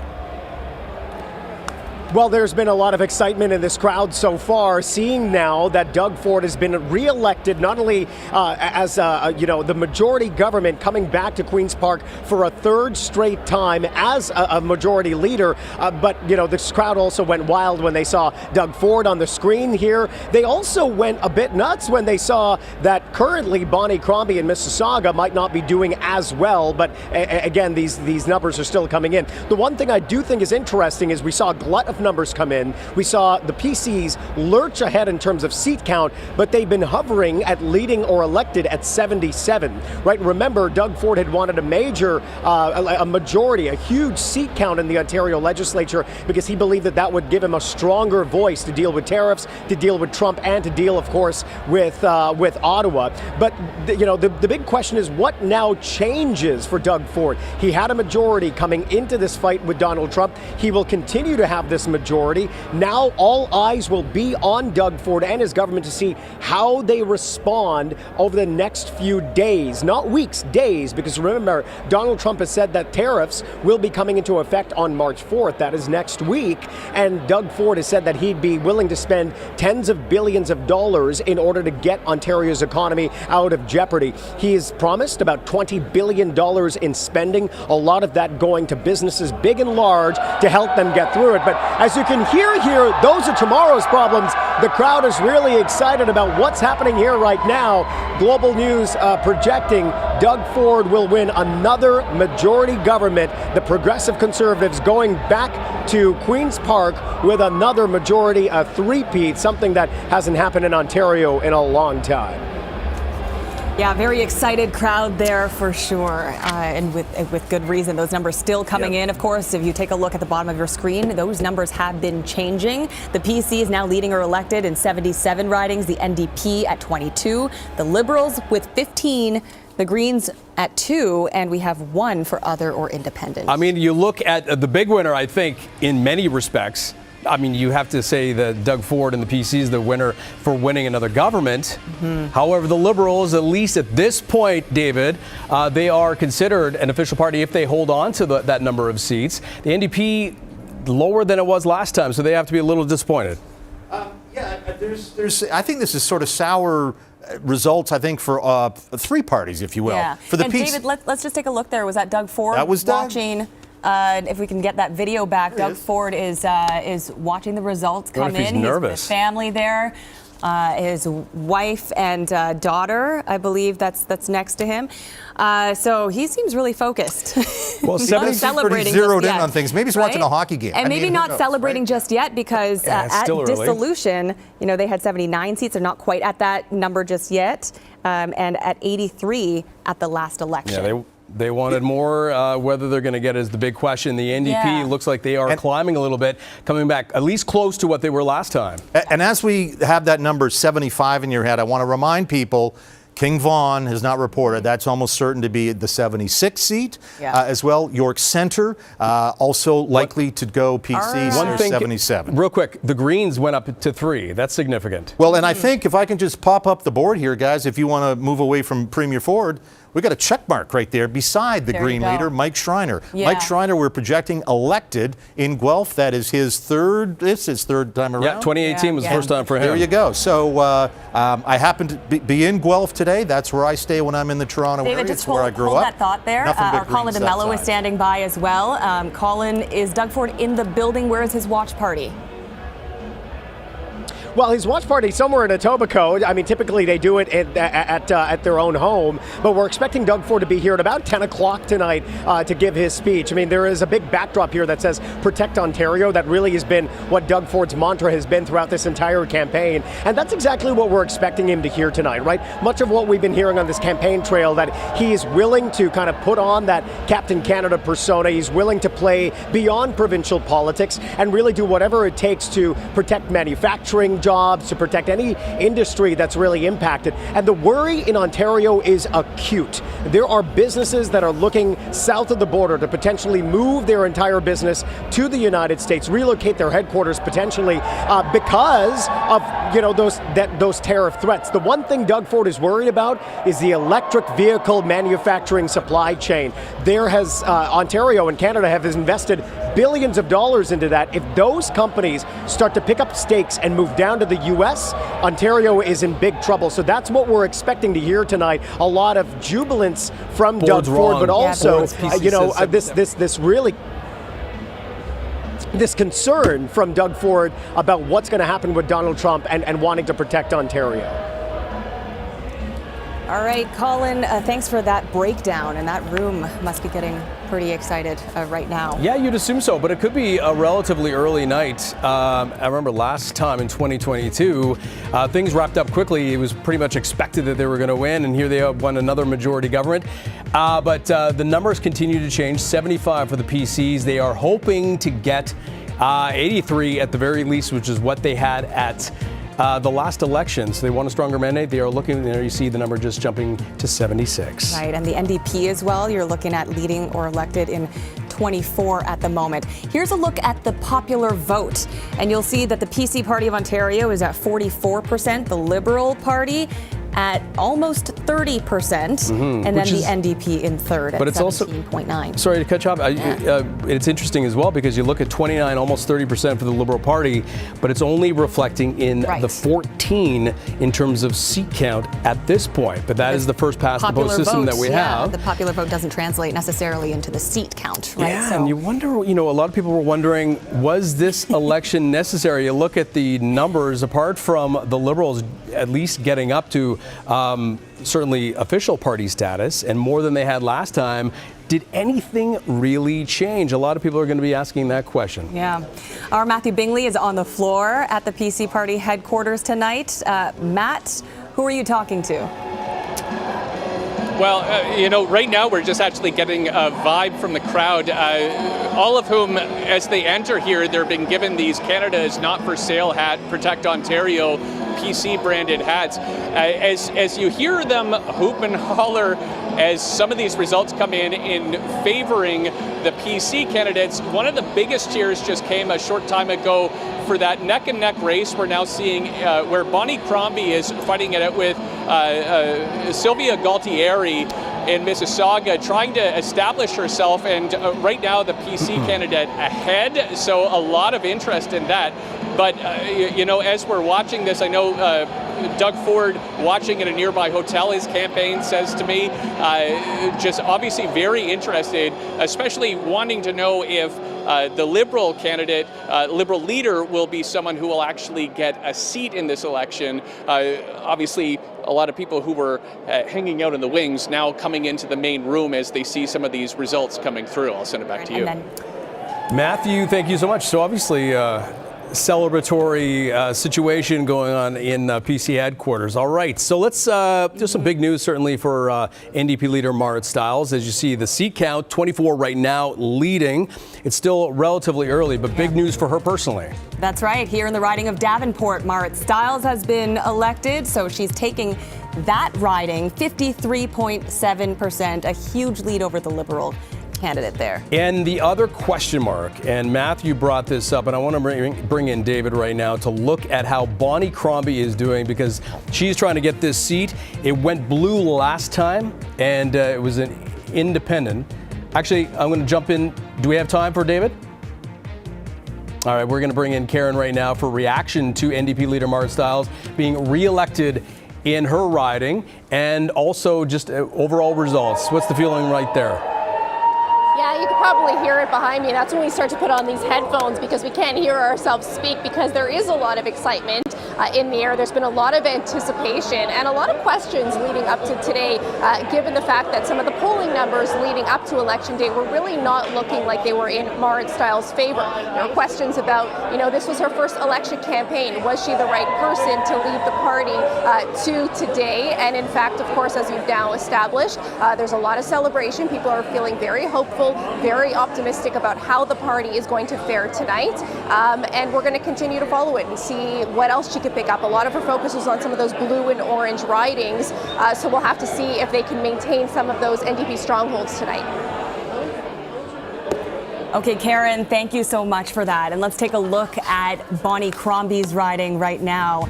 Liberal leader.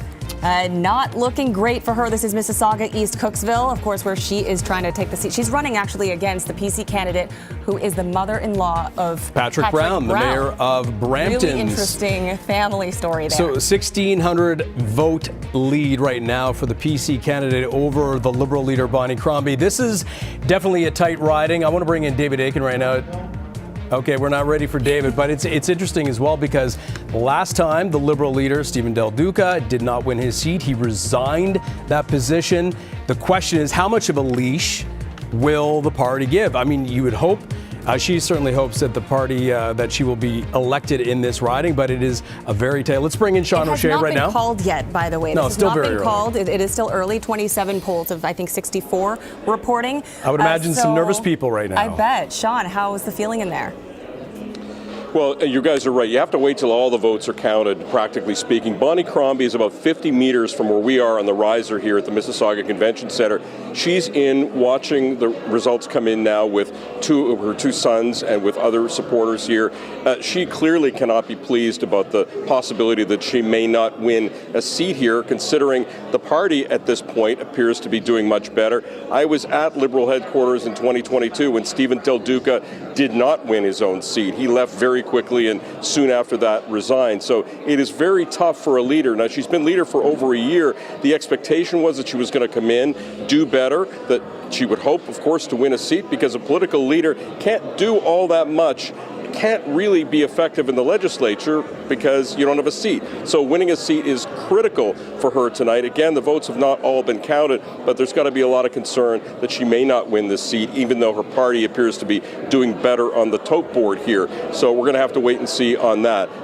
But, people told me here in the campaign that the Doug Ford Trump campaign really took the edge off of what they were talking about when it came to healthcare and education. All the key issues, their polling internally said that people were concerned about these things, but the whole Trump talk just had such a horrible impact at the doors, and it appears to be having an impact on votes themselves. But again, really the story of the night is, notwithstanding what the Liberal Party does here, how is Bonnie Crombie going to do? Will she win a seat? And to the point that you guys made a couple of minutes ago, could she hang on to leadership should she not win here tonight? Send it back to you. Interesting storyline, and obviously Doug Ford probably wanted to capitalize on the fact that he had new leaders in terms of opposition. He didn't want them to get their footing and get any traction, and so he called the election far earlier than he needed to. So it's going to be a tight race for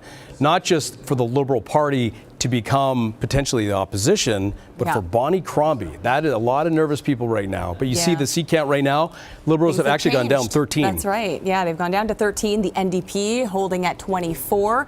The PCs at 76. The Green with 2. And other or independent, just 1. And we'll tell you all about that one in just a little bit. But for more reaction and analysis, let's go back to our issues panel and Ben Mulrooney. Ben, Ontario has spoken, or they're still speaking right now. We're still counting in terms of how things are shaping up. But what does the panel think about all of this? Well, we're talking about the subplots now, right? The big story has been written, so it's about the subplots. And Marianne Mead-Ward, the mayor of Burlington, I've got Eric Kam, economist at TMU, and Dr. Nadia Allam, past president of the Ontario Medical Association. We're talking Bonnie Crombie because we asked ourselves about this potential scenario. What would happen if Bonnie Crombie lost her seat, but potentially brought the party back to official opposition status? I got to think that having not run before for a seat and having done for the party what she really needed to do was get them back to an official party, not just official party status, but official opposition status. I think that warrants another kick at the can. Well, she really is looking for a triple play tonight. She's not going to form government. She wants to win her seat. She wants to get party status, and she wants to be opposition leader. She may only get one of those tonight, so that's going to be really tough for her. Nadia, you could have the NDP with a leader that wins her seat but falls to third place, and a Liberal Party that moves up to official opposition party status but doesn't have a head at the party inside inside Queen's Park. So this is kind of wonderful for the PC majority with an opposition in disarray. Gives them a lot to talk about after the elections, that's for sure. But I think it also points to how much Mississauga has become a blue riding. Right? We know that from the previous election, Hazel McCallion was out there supporting the PCs. And she was very highly valued in Mississauga. And I think we are seeing the remnants of that, the shadows of that. Could Bonnie Crombie make a comeback eventually? Maybe, if she's still leader of the Liberals, maybe she could. But this time round, I agree. I don't think she's going to get the triple play. I think she's going to get one of those where the Liberals are going to become official party status. Yeah. Eric, this is, I was wondering about it yesterday when I saw Doug Ford marching into what Bonnie was hoping would become her riding, almost saying, we're comfortable here. We're not worried. We're not saying we're going to win here, but we don't know if you're going to win here. I like to see progress. In any type of leadership race, election, you want to see progress. You want to know that you've done better than you have before. So the good news is that this is her first shot at it. She'll be back. Yeah, well, so these are the stories that we're following. The drama of the night is not over, even though we know kind of who's won. So over to you guys. Thank you so much. Okay, we are going to bring in David and Daryl standing by at the board to tell the story of what exactly is happening tonight and some missed opportunities for the PCs, David. Yeah, I think that's one of the main narratives emerging from tonight's, Daryl. We were talking about this. Daryl Bricker of Ipsos beside me. And Daryl, you were saying, based on the polling you'd done, everybody had done, we expected the PCs to be at 80 seats, and they may yet get to. There's still some things to report. But let's take a look at the map here. And you've seen some areas where you thought there might be some PCs picking up at borders. Yeah, we've been talking about this quite a bit, David, you and I, and we saw the opportunities as being in border cities where tariffs, Donald Trump, Niagara Falls, Windsor. But even along the 401, when you go through places like London, where they're very dependent on Canada-U.S. trade, we figured that this would be an opportunity for the Tories to break through. So far tonight, we're not seeing that. The only in Steeltown, for instance, we talked about steel tariffs, aluminum tariffs. There's Doug Ford fighting in Steeltown. He's only got one pickup. Among all the orange here, one pickup, it's an NDP loss. Hamilton Mountain, this is leading. Monica Torello, 9,807 votes. That's a 1,400 vote lead over Don Danko. The New Democrats are the incumbent party here. The incumbent, though, is Monique Taylor, and she has left. She wants to run federally in Hamilton Mountain, so she's not back. Monique Taylor won a few times, very popular, but right now NDP in third, PC's picking up in Hamilton Mountain. But as we look around, Niagara Centre was absolutely on the PC list. Jeff Birch is the incumbent. Bill Steele is well back. Now, Daryl, you've been in campaign war rooms, 42 polls reporting a 66. Would you think you can make up a 1,300 vote lead with a third of the polls still to come? At this point, I'm praying. Yeah, if you're in that PC war room, that's right. But you know, another interesting riding that we've been watching them talking about a lot before is this gray riding. This gray riding. This is a riding that, unlike the other gray where there's no results, this has a story to it. It's Haldimand Norfolk, and it's Bobby Ann Brady is the incumbent, and she's elected. And never happens. It never happens where an independent gets elected in 2 general elections. Let me give you the Bobby Ann Brady story. Bobby Ann Brady was working for Toby Barrett, who was the MPP, PC MPP for Haldimand Norfolk for decades, for ages. Toby Barrett in 2022 decides to retire, and he wants Bobby Ann to have the job. But the PC party said, head office had a different idea, and Bobby Ann and Toby Barrett teamed up to get Bobby Ann elected. And she won in 2022, and she's won again tonight. Incredible. Absolutely. Opportunity missed. Opportunity missed. Opportunity missed for the PC. So there you go, 78 as we look at the numbers below. NDP 24, Libs hanging on for dear life at party status. But it is interesting when we're talking about the opportunities missed and people being disappointed with a very strong majority nonetheless at 78, because to get the majority, you need 63 seats there. It's 78. But we are also looking at 83, which is what the Ford government for the stronger mandate. Election. He All right. wanted the strong election, or the strong mandate from this election. So this is a big one right now. Right. And Will the this PCs be a missed opportunity for the leader of the Liberal Party? Yes. Mississauga East, Cooksville, this is where Bonnie Crombie is running, and she is trailing behind Sylvia Gualtieri. Right now, we have 30 of 64 polls reporting there, but almost a healthy lead for Sylvia. But it's got to be interesting for Bonnie Crombie. As many will know, she was the former mayor of Mississauga, hoping to take this seat. This went all of the 905 in that area. Went blue completely last time. It was Khalid Rashid who was forced to resign, sat as an independent and not seeking re-election. So look, right now, no incumbent in that riding, so that's it's going to be interesting to see how that plays out. So you see the number on the screen, 78 for the PCs. We have called them for forming a majority government. You are watching Decision Ontario 2025. This is a Global News presentation. We are going to take a short break. We'll be back in a moment. Stay tuned.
And welcome back to Decision Ontario. You are watching Global News, and here's some interesting ridings right now. York, South-Weston, and Liberals trailing right now.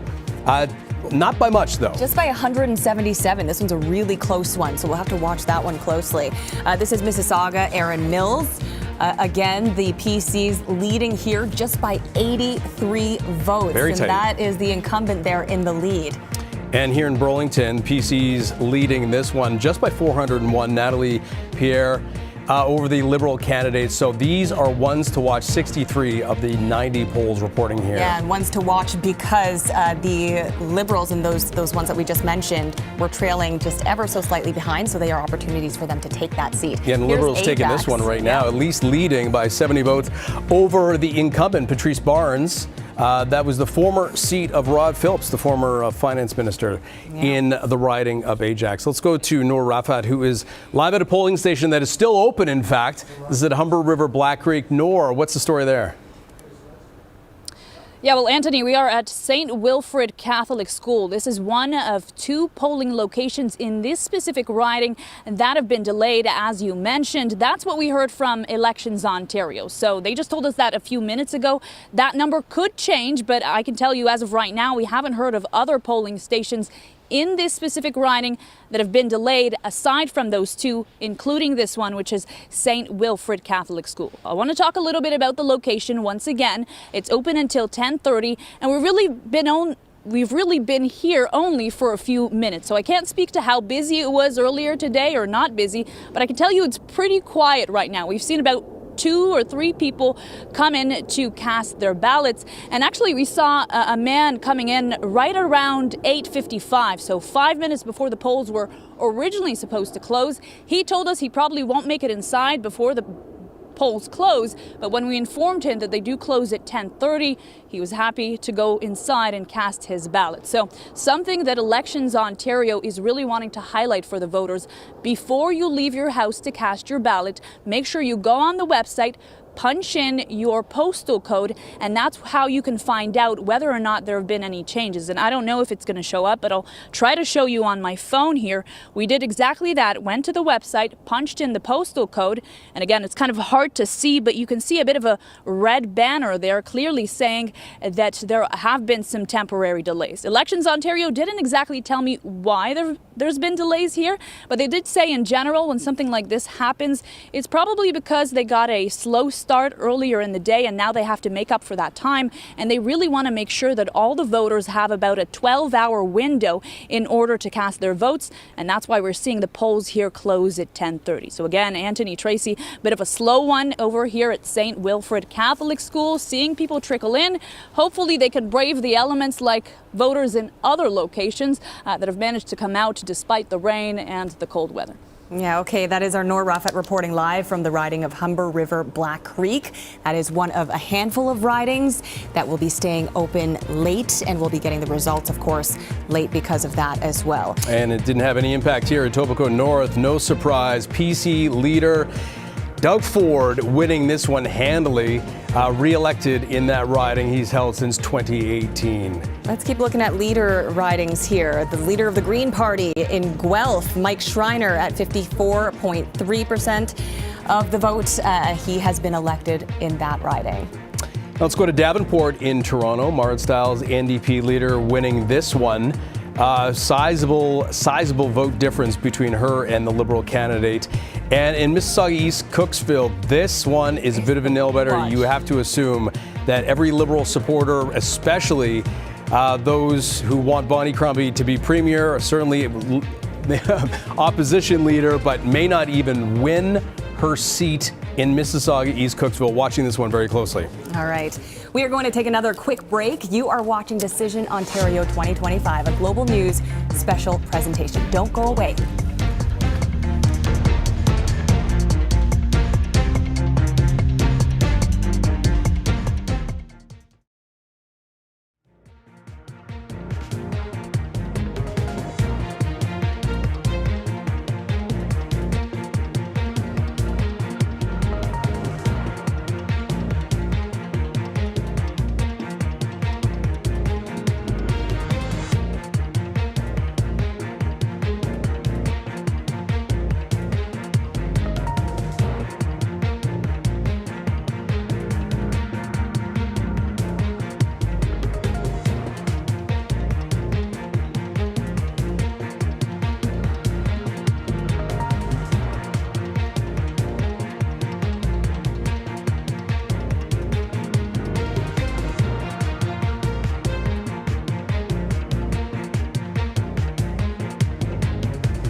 And welcome back. You're watching Decision Ontario 2025. The results still coming in.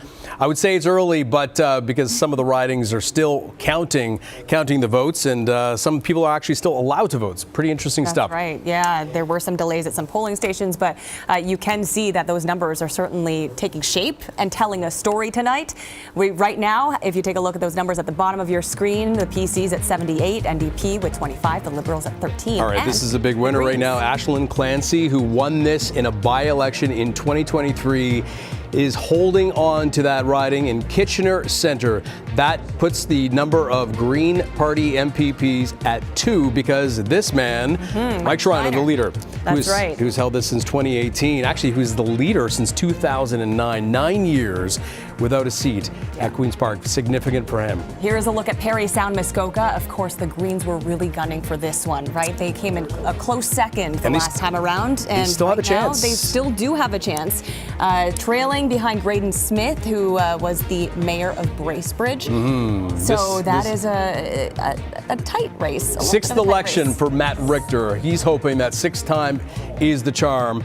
Still, I would say relatively early, but they're still counting. Let's bring in Shalima Maharaj, who's at Green Party headquarters in Guelph. This is where Mike Schreiner won his seat. They have to be happy about that, but obviously I would assume a little nervous watching Parry Sound Muskoka.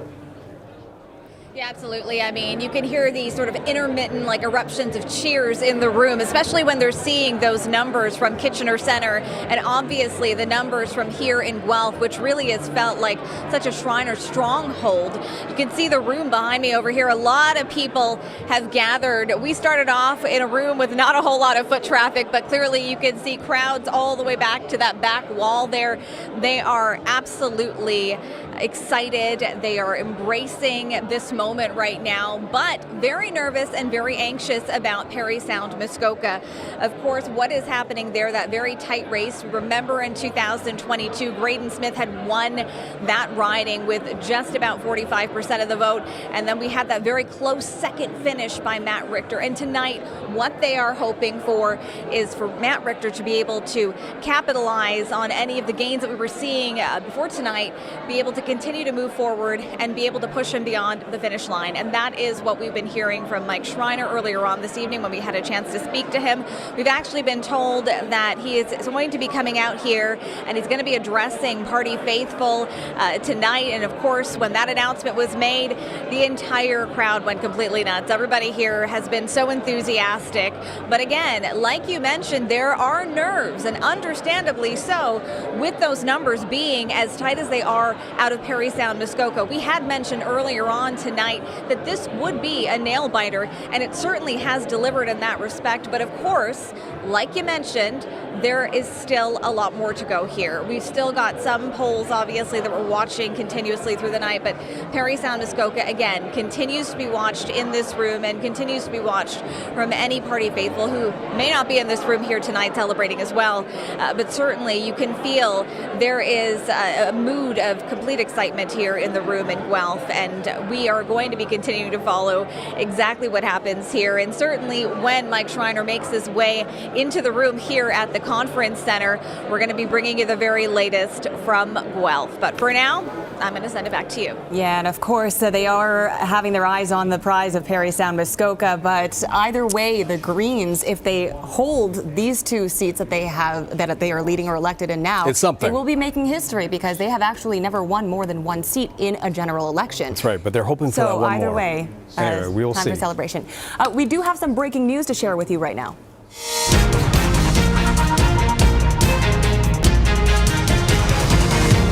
And Global News can now project the NDP will form opposition status. That would be the third time the NDP has done so. So let's go to Karen Lieberman, who is at NDP party headquarters. I wonder what is the mood right there, because it's obviously happy that they were able to hold on to official opposition, but a lower seat count than it was last time. What's the feeling there? Absolutely, Anthony, but it's pure jubilation here. Everyone is really excited. I didn't need you to tell me that they were the official opposition because the call was made here behind me. Huge crowd, very excited. This is what they were hoping for. And while there were questions based on some of the polls that we'd seen leading up to today, certainly the party has hung on to that official opposition status. I want to introduce you to Janelle Brady, who is the president of the party. And so, I mean, this is, I guess, best case scenario. Absolutely. Being able to come in strong as official opposition, you can hear the momentum and the energy in the background, is definitely a huge win for us because we need to hold this government to account. And people really believe in Marit's authentic leadership, and the more people she gets to know, the more they come on board and they start to like her. So that's what we need. And Janelle, how are they going to do that? We're going to see Miss Stiles sitting right across the aisle once again from Doug Ford for another 4 years, another majority government. Certainly Marit was aiming to become premier. She is the official opposition leader. And so what are some of the things, healthcare, education, how is she going to keep those at the fore? Well, what this election has given Marit the opportunity to do is go out and talk to voters about the issues that matter to them, such as, like you mentioned, housing, healthcare, top of mind, affordability, and being able to take the pulse on what's going on in Ontario. So we need a strong opposition, and Marit will be back to work tomorrow to do what she's already done. And what about tariff-proofing the province? Those are terms we heard repeatedly throughout the campaign. Marit was saying, we're going to tariff-proof the province. How is she going to do that with Doug Ford as premier? That's a great question. Well, I think in terms of tariff-proofing the province, one thing is we can't lose sight of the local issues that are affecting people right here in Ontario. I've been able to go out and knock on doors all across the province with candidates and volunteer and show up. And the issues are at the forefront, everyday issues that matter to people. So Marit will be able to work with the strong caucus that she has to hold this government to account, to make sure that we're not losing our jobs from Ontario, we're hanging on to those good labor jobs, and we're fighting for everyday working people. Thank you so much. Thank you, Karen. All right, like I said, a lot of excitement. We'll continue to take the pulse here. Throw it back to you. Karen, thank you so much. Yeah, the NDP's job now is to hold the PC government to account. 25 seats, lower than it was last time. But they're happy with that result. You could hear them cheering that they were able to hold on to the official opposition status. But of course, that means there's another side to the story. And our Sean O'Shea is live now from the Liberal Party headquarters. Sean, obviously Bonnie Crombie and her party hoped tonight would go differently. Yeah, Tracy, there's certainly not really a party going on. You can hear some music. There are people on the floor here milling about. The full buffet is going. Bonnie Crombie's in a room, a salon just about 50 or so meters from where we're standing in here. Definitely not a party atmosphere, considering what's going on in her own riding, considering the fact that official party or opposition status is apparently not to be held according to our projections. So disappointment, and we're still waiting to find out whether she's going to come in, at what point she will come in, whether she will stay to answer questions after she does come in. These are points that have not been clarified yet. Was this election, the Liberals had made the point that this was an unnecessary election. They made a lot of promises.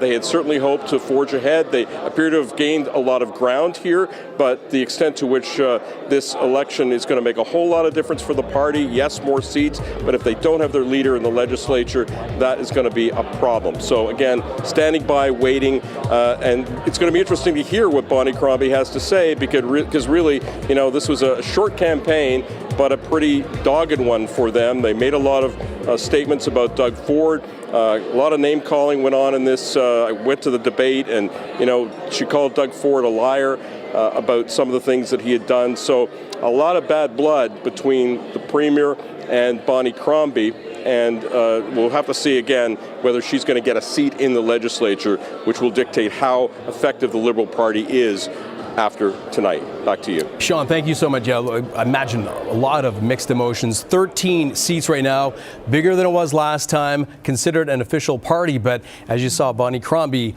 in a real fight. If she can win, could she lead that party? That's the big question. It didn't work for Stephen Del Duca, who lost his seat. He had obviously quite a short leash. Yeah, not being able to have that riding as Liberal leader. I mean, that speaks volumes as well, right? It's a tough one to take on, of course. David Aiken, let's bring him in now to tell us the story about those Liberal ridings and what's going on. What went wrong here tonight? You know, well, just on the Mississauga, it's, in my view, sort of covering a few Ontario elections and the federal elections. The Mississaugas, all 5 or 6 of those seats, they all tend to go one way or the other. So it would be unusual if it was just Bonnie Crombie winning in Mississauga East, Cooksville, and none of the other Mississauga ridings went red. They're all blue right now. If they all went red, then Bonnie can expect to win. That's just sort of the way things sort of work in Mississauga. Same thing with the Bramptons. In fact, well, let me get to Ottawa, and I'll illustrate that. I wanted to pull Ottawa up here because the Ottawa area has one of those ridings where the polls will close late and we won't have results. This is the riding of Orleans. Orleans is part of the French-speaking part of Ottawa, the Francophone East side. Stephen Blais is the Liberal running there. And in 2022 in Orleans, Stephen Blais got 46% of the vote, 32% for the Conservatives. This is a Liberal seat up here in Orleans. So put that one, if you're looking at the bottom, 13 seats for the Liberals now. I think you can probably say, I would safely bet Orleans is going to go. So there's 14. But what else is happening? Chandra Plasma is holding on for the New Democrats in a race that was very close last time. But Chandra Plasma, pardon me, I bet that happens to Chandra a lot. I'm sorry, Chandra. We project her elected with nearly 50% of the vote over the Progressive Conservative and the Liberal finishing a different third. Federally, this is a Liberal riding. So to see the Liberals third in this, that got to be a bit disappointing. This riding right here, I want to tell you about this riding. Kanata Carleton, Karen McCrimmon, she was an MP. She ran against Justin Trudeau way back when for the Liberal leadership. She didn't win, of course. She's a former Air Force officer, breaking a lot of glass ceilings. And Kanata Carleton, a Liberal winning in a general election in Kanata Carleton, folks, has never, ever, ever happened. Ever. Liberals in a general election have never won in this part of the province since 1905 or whatever. You can look it up. But right now, they could be making history there. And we take a look at Nepean. This is a takeaway for the Liberals. This is Lisa McLeod's old riding, the longtime Progressive Conservative. Used to be John Baird's riding.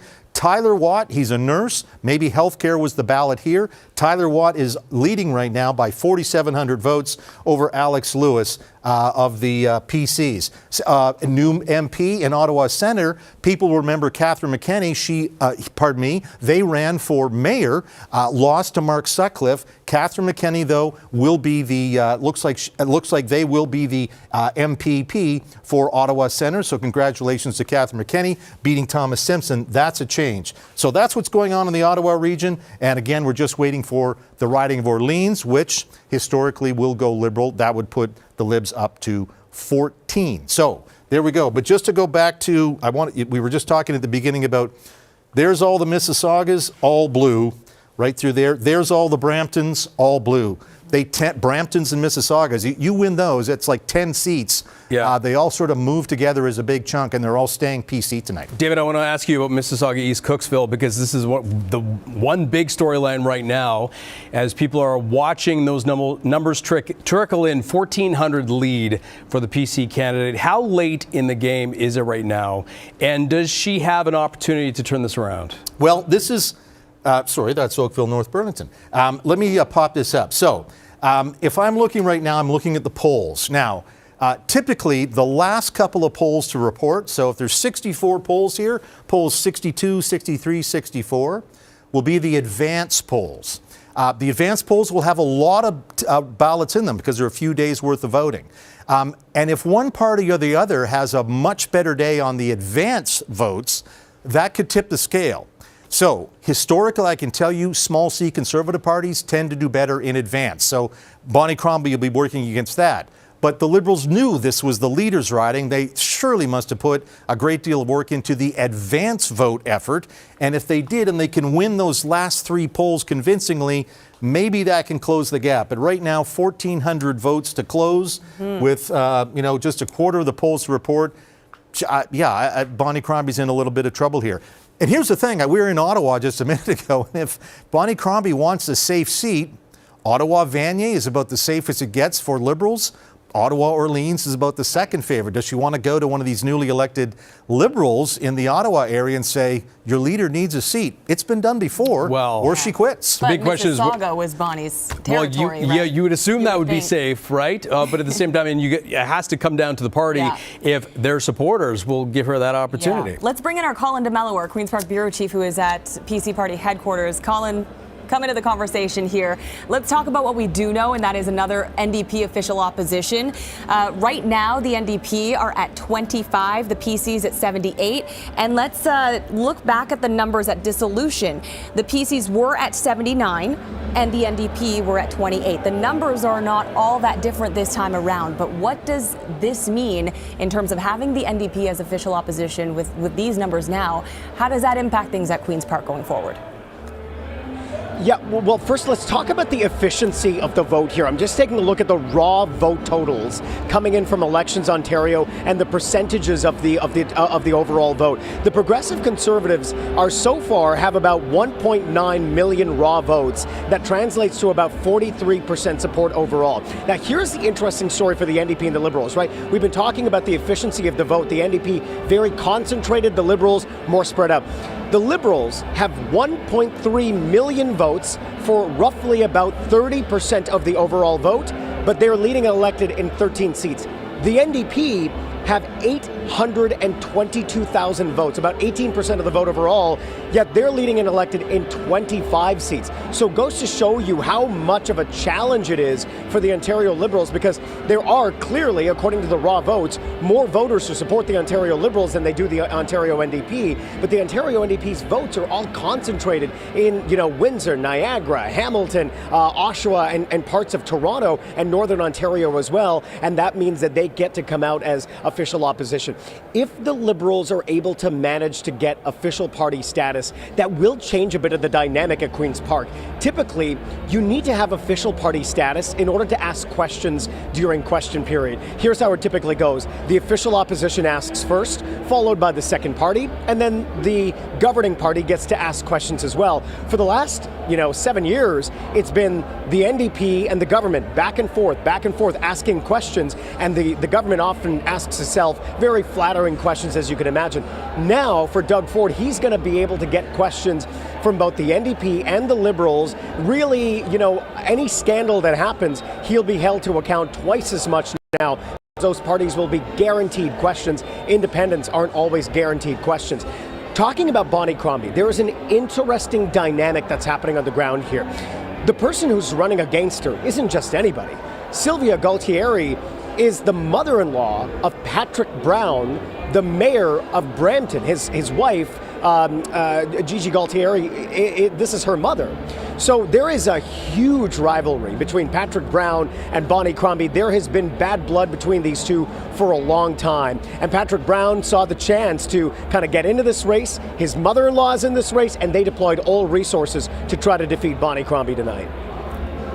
Colin, thank you so much. And you wonder, with the seat count, the PCs have gone down, but at a cost of $190 million, people may look at those numbers at the bottom of the screen in terms of the overall seat count and say, what has changed? What? Yeah. Why did we have this? Exactly. Very expensive process. Let's take a look at some other results right now. And this is in Timmins. George Peary, reelected. This is he's the Minister of Mines, or was the Minister of Mines. Interesting, he actually took this last time from a long-time NDP MPP Gilles Bisson. This is in Stormont, Dundas, South Glengarry. Nolan Quinn being re-elected with a sizable lead, more than 16,000 votes. Quinn was the Minister of Colleges and Universities at dissolution. Here we have Greg Rickford in Kenora, Rainy River. He was Minister of Indigenous Affairs and First Nations Economic. And then in York Simcoe, we have Caroline Mulrooney. Former Minister of Francophone Affairs, re-elected in her riding. Actually, one-time leadership candidate. All right, let's go to Ben Mulrooney right now. Interesting family lineage there. First of all, personal reaction that your sister has been reelected? Well, I was going to say today I'd like to be known as proud brother, Ben Mulrooney. My sister works very hard and she loves what she does, and I'm very, very proud of her, and it's a result she deserved. But what we were talking about is, you know the expression in politics, a week is a lifetime? A week's an eternity. Well, it turns out in Ontario politics, covering an election, an hour is a lifetime. So much has changed, at least in our perception of how things were going. We were talking about, Bonnie Crombie. Could she win official party status? Could she take the party to second place? Turns out maybe one of those two is possible, and it's looking like she's not going to win her seat. Now, we heard Colin DeMello talking about sort of how difficult it is for them to compete with the NDP because their votes are so spread out, but it didn't used to be that way. I mean, one of the greatest electoral victories of all time was a Liberal in David Peterson when he won 95 seats. So what does that speak to? I think she had a really tough time distinguishing the Liberals from the PCs on the issues right from day one.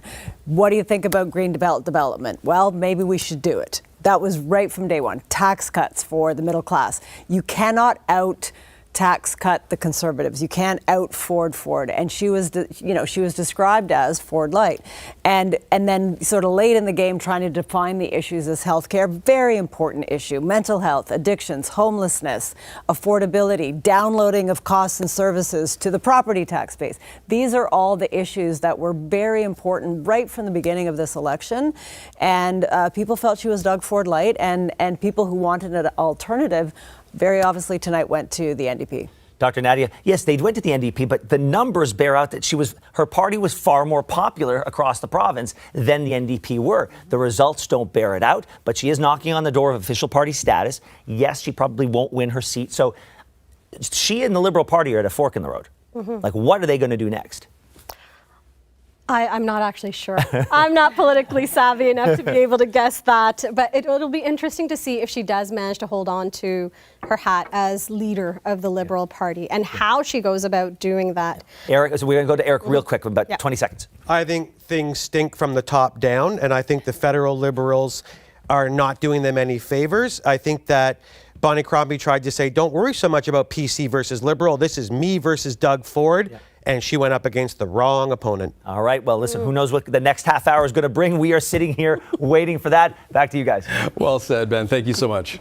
Okay, let's take a look at this board right here. Really interesting story with the popular vote.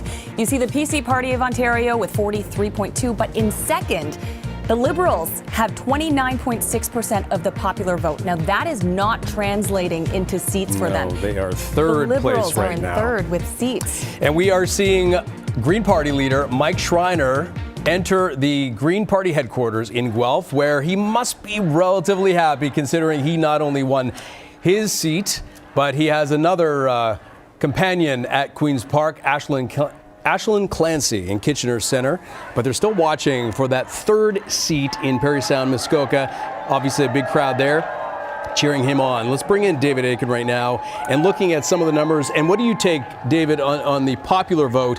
Liberals well ahead of the NDP in terms of popular support, right, but it's not translating, as Tracy mentioned, in terms of seats. Yeah, the NDP vote is just more efficient. Yeah, and that's something that Daryl Bricker of Ipsos and I have been talking with. We've been sort of gobsmacked at how a couple of things. How the PC popular support is lower than you and several other pollsters measured, so they're not coming up to where they should be. And the NDP is squeezing every last little bit of juice out of their popular support. They're almost where they were at dissolution right now. You know, I bet if Doug Ford had the chance to roll back and replan this campaign, he would have given more time for early votes. Right. Because that's when the Tories tend to do really well. That's right. We just mentioned 10 days back in 2022, 3 days this time. I think it hurt them. And that's why. To give you an idea of what we mean by vote efficiency, I want to pull up two things. London North Centre. Daryl, you thought this would be a riding that would be in play, and it really isn't. Terence Kernaghan, the New Democrat, doing pretty well, get 47% of the vote. Liberals are right there. Okay, that's fine. Right next door in Oxford, the NDP doesn't care about Oxford. They don't really care. That's where they're efficient. But the Liberals sort of have to play their second place in a whole lot of places. And so even though the Liberals are beating the NDP by more than 10 points in the popular vote, they're They need to focus their support in some places. David, when you're 29 everywhere, you get this. That's right. And I think you said they needed to be somewhere over 30%. That was sort of the magic number for the Liberals. Now, I wanted to get your professional opinion because we're keeping an eye on this. Well, okay, we'll let you go back to the desk right now. Oh, Mike Schreiner. Okay, Mike Schreiner is speaking to his supporters right now at the Green Party headquarters in Guelph. Let's listen in. To go back to Queen's Park and represent Green voices across this province and to stand up for what's right for our communities and the people of Ontario.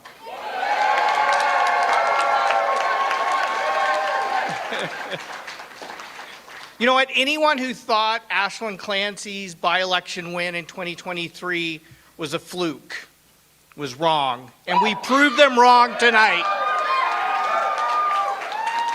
And we will keep proving them wrong as we build momentum for the Ontario Green Party across this province.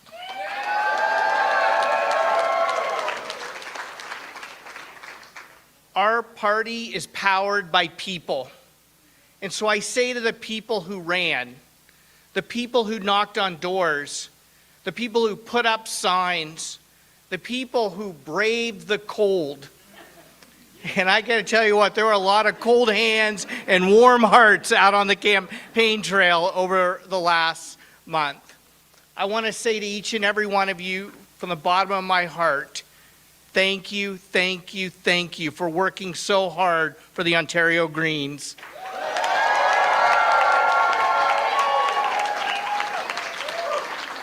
Each and every one of you is a local champion, and I'm forever grateful for the work that you do.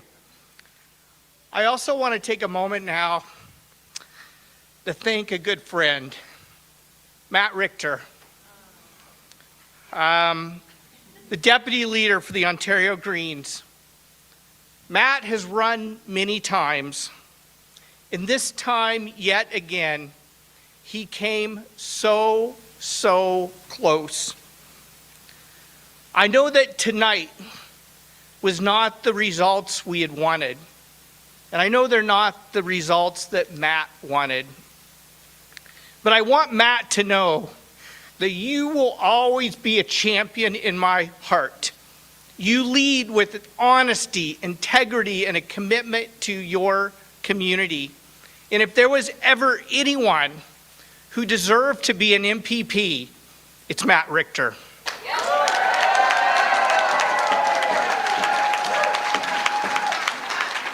Matt, yeah, let's hear it for Matt.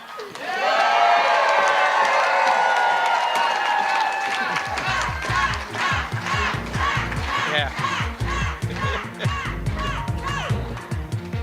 There are real and serious challenges facing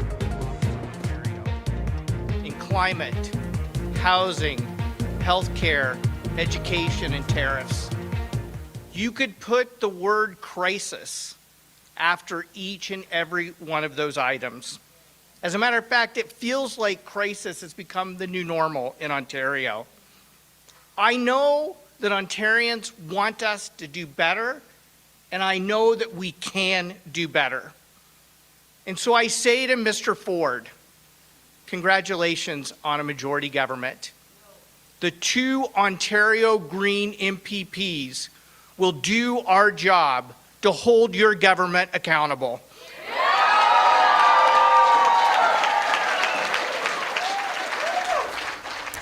And there is Green Party leader Mike Schreiner speaking tonight. He did win his seat, but he got very emotional talking about Matt Richter and Parry Sound Muskoka. And you could tell just how personally invested he was in that race. And he talks about his very good friend who has tried so hard and worked so hard, and that he will always be his hero, I believe was his words. Yeah, quite emotional for Mike Schreiner. Look, for Matt Richter, this was his 6th attempt at winning Parry Sound Muskoka. He was in for a fight because the PC incumbent, obviously a cabinet minister as well, so a very difficult race for him. But there is, some solace the fact that Kitchener Centre, Ashland Clancy, former city councillor in Kitchener, won her seat again after winning a by-election in 2023. Right.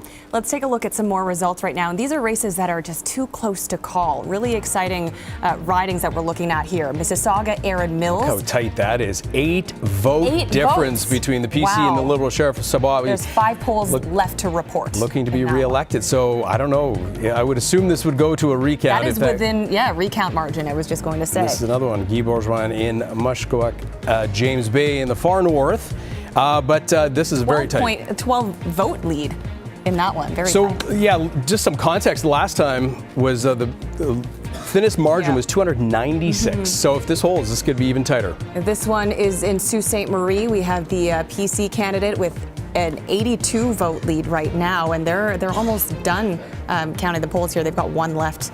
And Eglinton Lawrence, I don't know, we're having some technical issues bringing it out. This is an interesting riding on so many levels because this had no incumbent, Michelle Cooper leading this, but just by 152. This was also a very tight one last time, around 500 votes. And no incumbent, but also we saw the NDP candidate drop out to back the Liberal candidate in this riding so as to not split the anti-Ford vote or the anti-PC vote. That's it. Interesting stuff. Let's bring in David Aiken. What are you seeing when you look at those tight races, and you wonder what balance this could tip? I mean, it really wouldn't change much for either party, would it? Yeah, and I'm trying to think. Those were all close with Liberals, right? So we talked about the efficiency of votes and concentration of votes. So the Liberals could be up, they could be close to 18. And again, I'm still gobsmacked that the NDP at 25 are almost where they were at dissolution, even though they lost 5 points of popular vote. I wanted to check in a little bit on some parts of central Ontario. We want to know we've got our folks watching from Global Peterborough and Global Kingston. Good evening to you. Peterborough turned out as it started the night. The incumbent, Dave Smith, is leading right now. He's not projected elected. He's leading. He's got 41% of the vote. The Liberal Adam Hopkins has 36% of the vote. That is a narrower margin than Dave Smith won 4 years ago. So more Liberals showing up there. The New Democrats are back at 16% in Peterborough, Kawartha. If we look down at Kingston and the Islands, this is a bit not shocking, I suppose, that Ted Hsu, the Liberal, is leading, but he's got 61% of the vote. 61% of the vote. Ian Chappell, the PC, has 22%. Let's go back to 2022. Remember, 37% of the vote for Ted Hsu, and the New Democrats were in second place. So in this case, 2025 again, it's Ted Hsu with 61%. That's a big sea change, and what's going on here? Why did the New Democrats in Kingston, and I can tell you, New Democrats federally and provincially have always thought, we can take Kingston, and they never do, and they're not close tonight with just 12% of the vote. So Ted Hsu looks like he's going back. He ran against Bonnie Crombie for the leadership. He was unsuccessful. Does he still have leadership ambitions? Well, he's got a seat. That's one thing going for him right now. And if Bonnie Crombie does not enter the legislature, the Liberals will need someone to be the leader in the legislature. Maybe it's Ted Hsu. We'll see. Watching that closely, the seat count, Liberals at 14, the NDP 25, down from where they were not just at dissolution, but the last election as well. But the PC, you wonder if the PCs would be a little disappointed with this number 79. Let's bring in with that question, and hopefully there's an answer there. I don't know what sense you get, Colin, because they called this election wanting a stronger mandate. It's hard to say that you would lose even though if you won, but nonetheless, you wonder if the PCs are happy about this. Well, listen, I spoke to one of Doug Ford's chief advisors at Queen's Park, and he had told me a majority is a majority, although just a few days ago they were looking for the biggest majority. Doug Ford said he believed that they were competitive in 124 ridings. Clearly, that is not the case. Some progressive conservatives are texting me, though, saying, did you see Doug Ford's face when he was watching the results come in?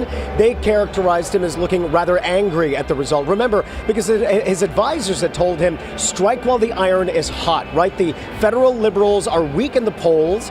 They're sucking support away from Bonnie Crombie's Liberals, and you could come up right through the middle and potentially win 100 seats. That doesn't look like it might be happening tonight as we see these results start to crystallize. But if in fact Bonnie Crombie is not going to be elected tonight, that is one thing that Doug Ford will be able to relish over. Doug Ford and Bonnie Crombie had a pretty good relationship while she was the mayor of Mississauga and he was the premier. And then when they started to get wind that she would run for the Liberal leadership, they tried to do everything in their power to convince her not to run. And we were told that including, the separation of Peel region and the breakout and the carve-out of Mississauga as its own city. That was one of the things done to entice Bonnie Crombie to stay in Mississauga as the mayor, not run as the Liberal leadership. And we see now Bonnie Crombie about to come up on stage after, what could be a disappointing night for her. Yeah, Colin, we are just going to go to that live shot right now of Bonnie Crombie. You can see the crowd there cheering. Her sons are on stage right now. So let's take you live. Bonnie Crombie entering the crowded room at her headquarters. Let's listen in.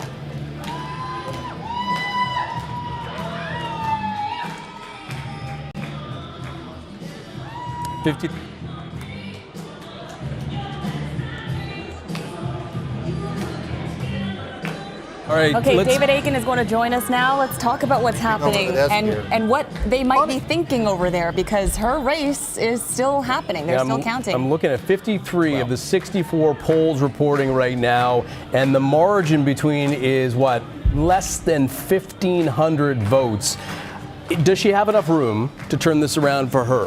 The window is closing extremely rapidly right now. I mean, again, it's got to be some sort of thing where the advance vote, they smoked it. They won by 60% on the advance polls, and it's only the advance polls ready to go. So, Bonnie has brought her party back from oblivion, and that's something.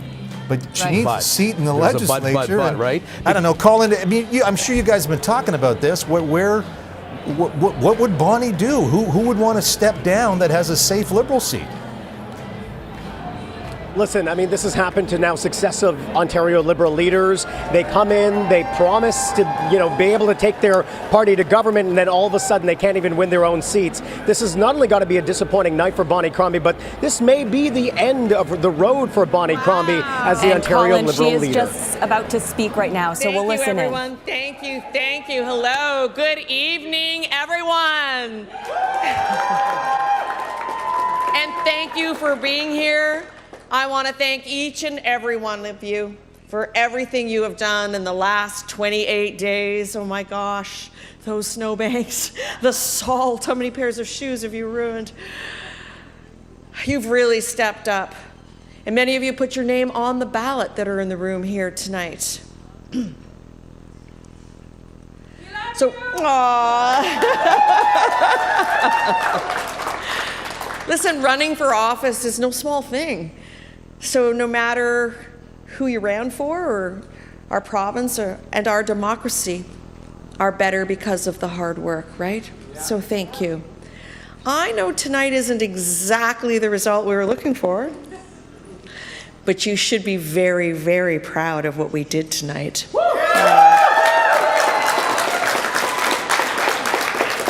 People counted us out. They said the Ontario Liberal Party was dead. Huh.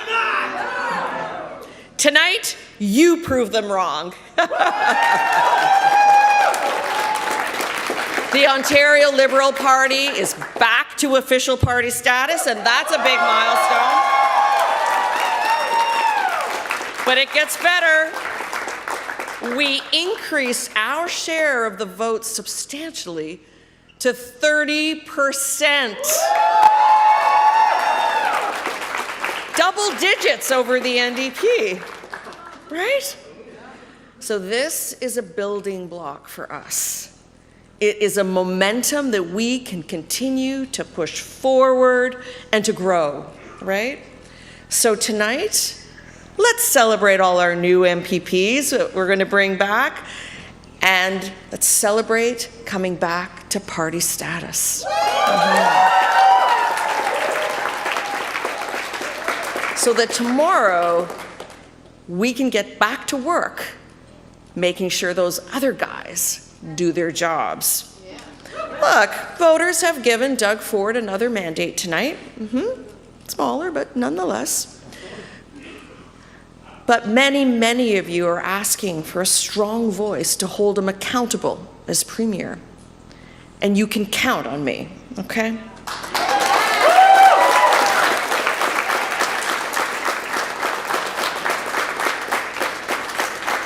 So I'll say this tonight, Doug, we'll be watching. Yep.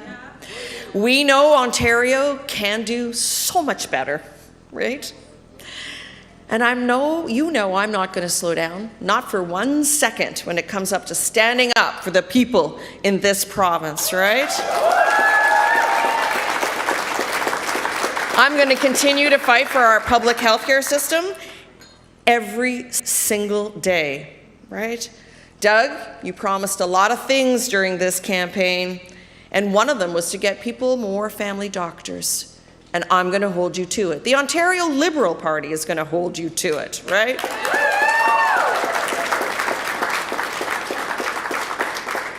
Because the people of Ontario deserve more than they've gotten from you over the last 7 years. You promised to protect Ontario, but you neglected Ontario.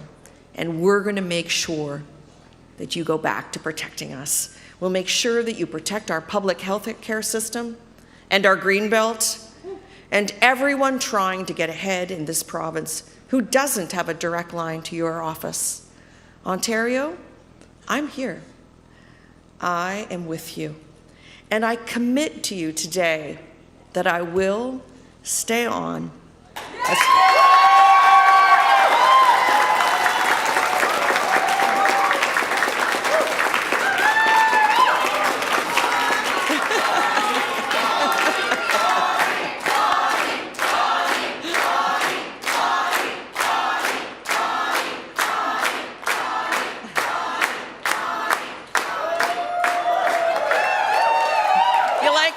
I'll tell you again. Okay. I commit to you that I'll stay on as Ontario Liberal leader so that I can keep fighting for you. Thank you, everyone. Thank you. Let's enjoy the night. There you have it. Liberal leader Bonnie Crombie giving a speech to her crowded headquarters there tonight. Yeah, it's got to be bittersweet for her, though. That's as she right. mentioned, look, they increased the seat count. They are now considered an official party at Queen's Park. The popular vote as well. I mean, almost doubling the NDP. Yep. But a very difficult night for her personally. Yeah, she still doesn't know what's happening in her riding, right? What the result is yet. But tonight, up there on the stage, she was very poised, smiled, said that there were things to celebrate tonight, like all of the new MPPs for the Liberals, and also the fact that they will have official party status. And on top of that, at the very end there, she committed to staying on as party leader, no matter what happens. But she is vowing that. But the question is the party faithful? Yeah. Are they going to allow her? They did not allow Stephen Del Duca to do so. It's going to be interesting to see what the roadmap is. And there you see the very tight margin, 1,400 seats. But right now that is leaning in the PC direction. Let's bring in David Aiken and Colin DeMello as well and get a sense. And Colin, we talked about the PC brand earlier and the Doug Ford brand. You look at the Liberal brand, whether that was why they were able to do it. Was it the Bonnie brand? What is the roadmap for her? What does the future hold? And will they have to find themselves again? No, I think, listen, that would have to be one bloodthirsty Liberal Party to depose someone who just took you from 8 to 14 seats back to that. Yes, she may not have a seat. She's going to have to deal with that. But if she wants to stay on, I think the party is likely to say, okay, keep going. And also, what kind of prize is it right now, I guess, that whoever took over either has to be within caucus or would have to find a seat. So, you know, a couple of things. She noted this is a building block. And I think that's a reasonable and valuable thing for Liberals to reflect on. She also had a little dig at Doug Ford. Okay, Doug Ford's got a mandate. Slightly smaller one, and I think that was a nice little dig by Bonnie Crombie, because Doug Ford gave her a little dig yesterday. His last campaign stop was speaking to Polish Canadians in Mississauga East, Cooksville. Of course, Bonnie Crombie is in fact a Polish Canadian herself. That was Doug's last campaign stop in Bonnie Crombie's riding. So Doug gets a laugh there, but maybe Bonnie had one there. Colin, you want to weigh in? We want to hear what Colin has to say as well. But Colin, while you're talking, we just want to let everyone know that we are looking at the PC Party headquarters right now, a live shot, where we have heard that Doug Ford will enter the room any moment now. But Colin, take it away. Yeah, I can tell you that Doug Ford is imminently about to show up here at the PC Party headquarters in Etobicoke. But speaking about Bonnie Crombie, I mean, the Progressive Conservatives have spent a tremendous amount of time, effort, and money to make sure that Bonnie Crombie did not win. We were told somewhere in the neighborhood of $6 to $7 million worth of negative Bonnie Crombie commercials were playing across all Ontario television networks and on digital and social media because they were really looking to paint her as the queen of the carbon tax, as somebody who was really close to Justin Trudeau, and as somebody who would raise taxes and potentially make life more expensive. That definitely would have, weighed down Bonnie Crombie's numbers. There also was, it almost seemed to be personal between Doug Ford and Bonnie Crombie. Liberals, though, they loved it because they felt like Doug Ford was tagging Bonnie Crombie as his primary opponent, that he was essentially saying that this was going to be a binary race between Doug Ford and Bonnie Crombie and not Marit Stiles. It seems, though, like voters, as we've been talking about in terms of the raw vote, I mean, Crombie was able to bring in about 1.4 million votes. That's 29.6% of the vote overall. The NDP got 885,000, and the PCs, they are just over 2 million raw votes, 43% of the overall vote. So definitely for Crombie, she's seeing something of a victory here. She's seeing some momentum. But I can tell you, the Liberals had been planning for this scenario, right? They had planned for all kinds of different scenarios. One was Crombie winning a majority, winning a minority, not winning party status, and winning party status. So they're not looking at this solely as a 2025 election campaign because this was a snap campaign. It would have been difficult for Crombie to really be able to dig out after, being snowed on so many times in 2 successive elections. This was a chance for them to start to now get themselves on a new plateau, and then from there start to build towards the next election. That election is in 2029.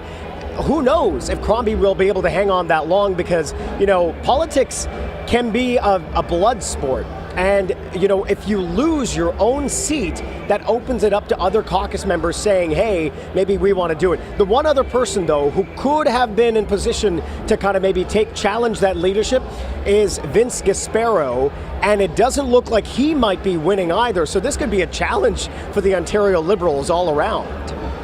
It's going to be... Where is Bonnie Crombie going to look for a seat? I'm sure Colin and every other reporter tomorrow when Bonnie has a press conference is going to say, where are you going to get a seat? And again, I joked earlier, look at those 2 Ottawa ridings, Vanier and Orleans, 2 of the safest. Now Orleans, Bonnie would have to speak some French there. Vanier is also a heavily Francophone riding, but there's not a whole lot to choose from. You start looking at downtown Toronto ridings, right next door, Etobicoke Lakeshore, but there Miss Fairclough she ran last time and lost and just ran and won, or she's expected to win. So that's going to be a big challenge for her. Where is she going to be? Let me ask you, gentlemen, a question on that. In terms of giving up a seat, how does that work exactly? If you are just elected as an MPP, you don't exactly want to not win. So how does that work? How willingly are these people going to be doing that? Every situation is a little bit different, but it's very, very common. William Lyon Mackenzie King became prime minister in the 40s, lost his seat. He was running in what was then Waterloo, Ontario, and somebody out in Saskatchewan gave him his seat. Happens fair bits, but everyone's going to be different. And maybe some of these MPs will say, "Okay, Bonnie, come and run here." Colin will know these MPs better than I. Yeah, and Colin, I just want to get your thoughts on this. I will say this. Yeah, go ahead, Colin. Yeah, I was going to say it is against elections laws to, give somebody a quid pro quo, right? You can't say to a candidate, hey, if you step down, we'll give you a nice cushy job somewhere in exchange for Bonnie running in your seat. The other thing I'll say about this, we have a historical representation of this. John Tory, the former leader of the Progressive Conservatives, lost in the general, and then he ran again in Don Valley West against Kathleen Wynne, and then another MPP stepped down to give him the seat. He lost there as well, and that was the end of it for him. So there is a path here for Bonnie Crombie to stay on as leader, but she has to figure out what that next seat is going to be quickly, and she's got to get into the legislature because, you know, Liberals might look at that as being an untenable position. You cannot lead from outside Queen's Park. You have to do it from inside Queen's Park because people want to see that visual of Bonnie Crombie directly posing questions to Doug Ford, and you can't do that when you're outside the Ontario legislature. So this is going to be, you know, quite an interesting gambit for her, what the next few years is actually going to look like. And here's another little political wrinkle the PCs may play, is of course it's the Premier who gets to call the by-elections, the timing of them, and there might be a progressive Conservative who over the next year or so decides to retire in some very safe Eastern Ontario Conservative riding. So the Conservative retires, the riding's open, and the PCs will gleefully go, oh Bonnie, there you go, you could run in Leeds-Grenville, for example, which is going to vote PC no matter what, and they know they'd be setting up Bonnie for a fall. They'll try to do that, and there's no way she would want to run in a riding like that. So there's all sorts of interesting little political games that you're going to see played when there's a leader sort of trying to lead from the gallery where Colin sits and not from the floor of the legislature. So she may live to fight another day politically. It's going to be interesting now, to in see. the meantime, we're waiting for Doug Ford, and I'm keen to hear what Ford has said because he's just called and won an election where nothing's changed. Yeah. Nothing's changed. We're right back to where we were. Yeah. All that money spent, nothing changed. He didn't get a bigger nothing has mandate. changed from dissolution, but actually if the numbers stay the same, he will have won less seats than he did in 2022. Correct. And he called this election saying that he wanted the biggest majority ever and then said that I just need a stronger mandate. This number would mean neither of those things. Colin, can I ask you about the strategy there for Doug Ford right now and how he played this? And it may not be the best strategy because, as you know, he did not make himself available to the media, certainly not us. He was quite visible on American media, and also a number of ridings all through the province where the candidates did not show up for debates. They were heavily criticized in many cases for doing so, but a lot of them kept silent. Was this a good strategy or not? What do you think? Well, keeping silent was actually a campaign directive from the campaign manager, Corey Tenike, who had told all of the candidates, right, don't participate in media interviews. The other day, Doug Ford was, he said very forcefully at a news conference that it was his decision to not allow candidates to participate in local debates because he said he would rather have them knocking on doors. Look, the Progressive Conservatives have run a fairly professional campaign, right? At every stop, Doug Ford had been introduced by either a union leader or a local mayor who had endorsed him and, giving the campaign a bit of a boost, a bit of a lift. Their campaign slogan, Protect Ontario, was very clear, concise, and it was hammered home repeatedly. But there were a couple of missteps, right? That hot mic moment early in the campaign in which Doug Ford had said, he wanted Donald Trump to win on election night before he felt like he got knifed in the back. Then, of course, there was that trip to Washington, D.C., where they got to go into the White House. And then the Deputy Chief of Staff, James Blair, at the White House had, essentially derided the premiers who had gone there by saying, we never had any discussion about Canada not being the 51st state. So it kind of, revealed that as much as Doug Ford says that he wants a stronger hand and a larger voice, that others might not interpret a larger Ontario majority as actually giving him or the Ontario government a stronger voice at the table. One interesting thing here, now we've seen leading and elected, the PCs have crept up to 80. That is still lower than what they won in 2022. Right. I texted a cabinet minister. I texted a cabinet minister who was a cabinet minister saying, hey, do you think there's going to be knives out? And the response, quote, there should be. Mm-hmm. So he may have won.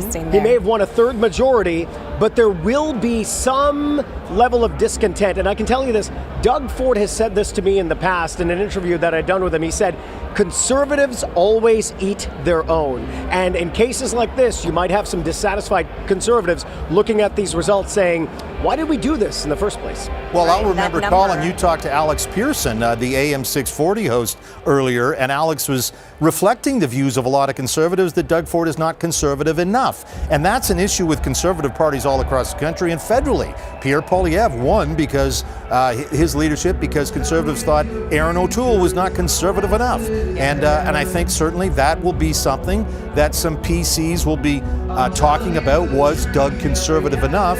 And if he'd only been more conservative, he might have won more seats. I don't buy that argument necessarily. I think the sweet spot, when you win 80 seats, I know he wanted to win more than 83. When you win 80 seats in Ontario, and you do it 3 times in a row, you've hit the sweet spot. I don't know, being more conservative doesn't really, I think, get you 90.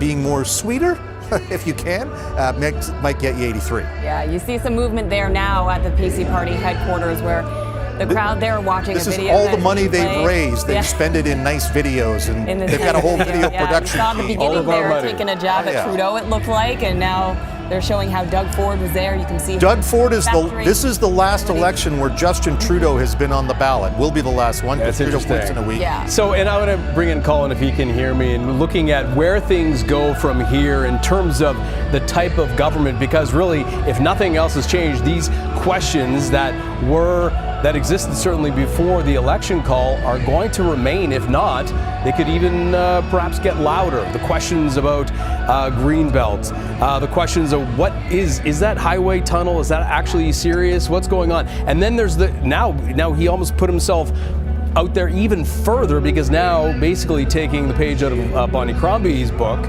to give every Ontarian a family doctor within 4 years. So perhaps even more pressure, would you think?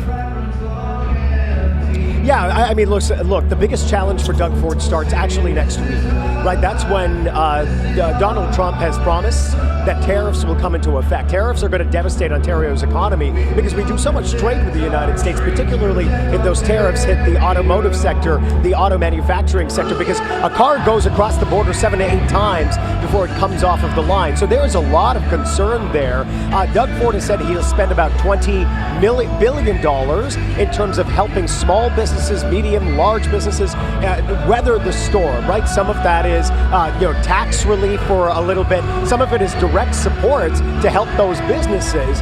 And that will be a massive challenge. But then what else is he going to do? We didn't see a lot of other concrete things being promised during this election campaign, except for this idea of he's going to protect Ontario, he's going to protect you. So we're now going to see Doug Ford coming up to see what he has to say about these 80 seats. We have our eyes there on this curtain that he is hearing from right now. Here is Doug Ford entering the room to thunderous roar of cheering.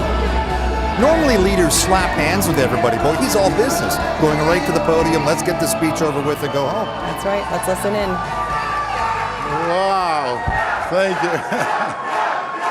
Oh, thank you so much. Thank you. Boy, what a crowd. Thank you so much, and what a night, and what a result. Thank you so much. Together we have made history. Together, we have secured a strong, historic third majority mandate.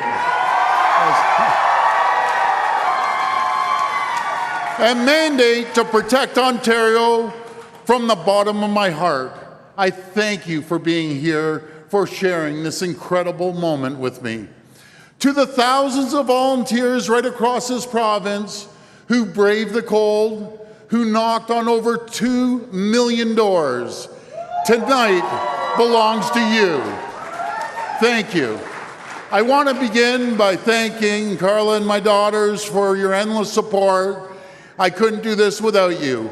I also want to thank Mart Stiles, Bonnie Crombie, Mike Schreiner, and every single person who put their name on a ballot.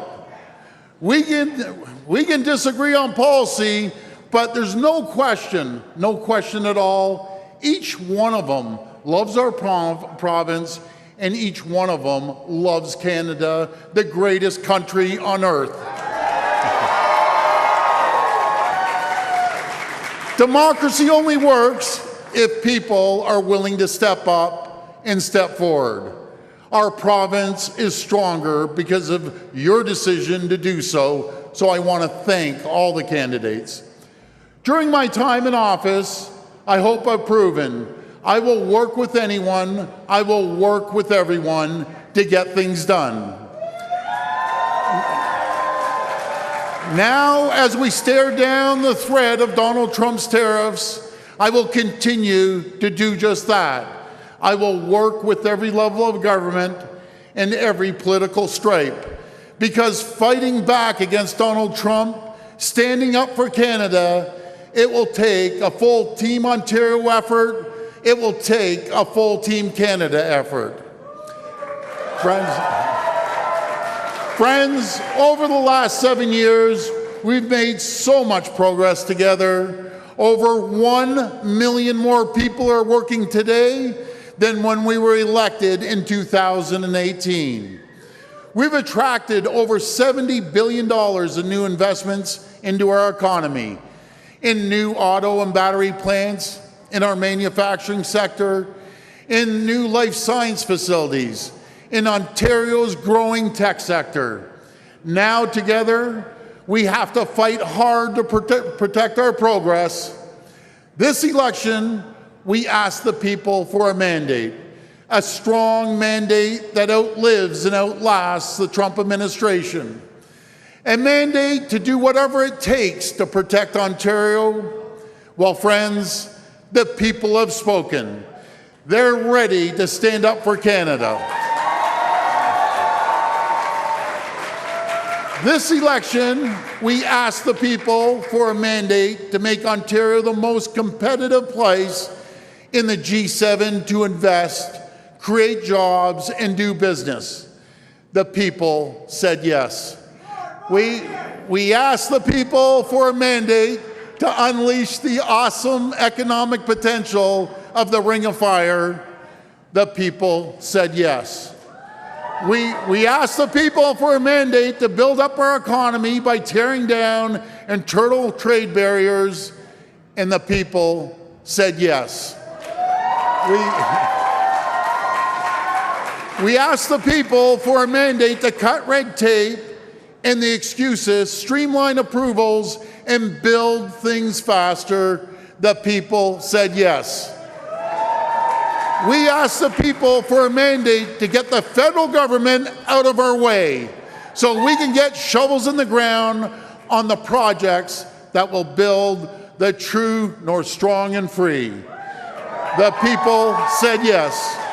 We asked the people for a mandate to build pipelines, to build rail lines and transmission lines, to diversify our trade, find new markets, new customers, and rely less on the old ones. The people said yes. We asked the people for a mandate to clean up our streets, crack down on crime, end encampments, and protect schools and daycares from drug injection sites. The people said yes. And we asked the people for a mandate to build Highway 413, the Bradford Bypass, Highway 3, Highway 7, Highway 11, Highway 69, to bring sanity back to bike lanes, to tunnel the 401, to upload Ottawa LRT, and build the future of GO Transit across Greater Toronto Area. The people said yes.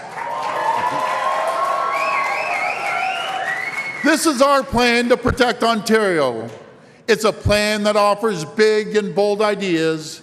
It's a vision for the future of our great province and a vision for the future of our economy.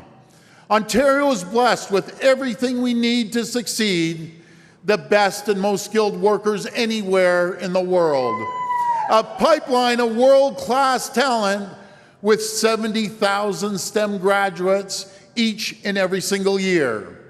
Northern Ontario's enormous God-given potential, offering every critical mineral the world wants, every critical mineral the world needs, and one of the cleanest, greenest grids in the world, with the first small modular nuclear reactors in the G7.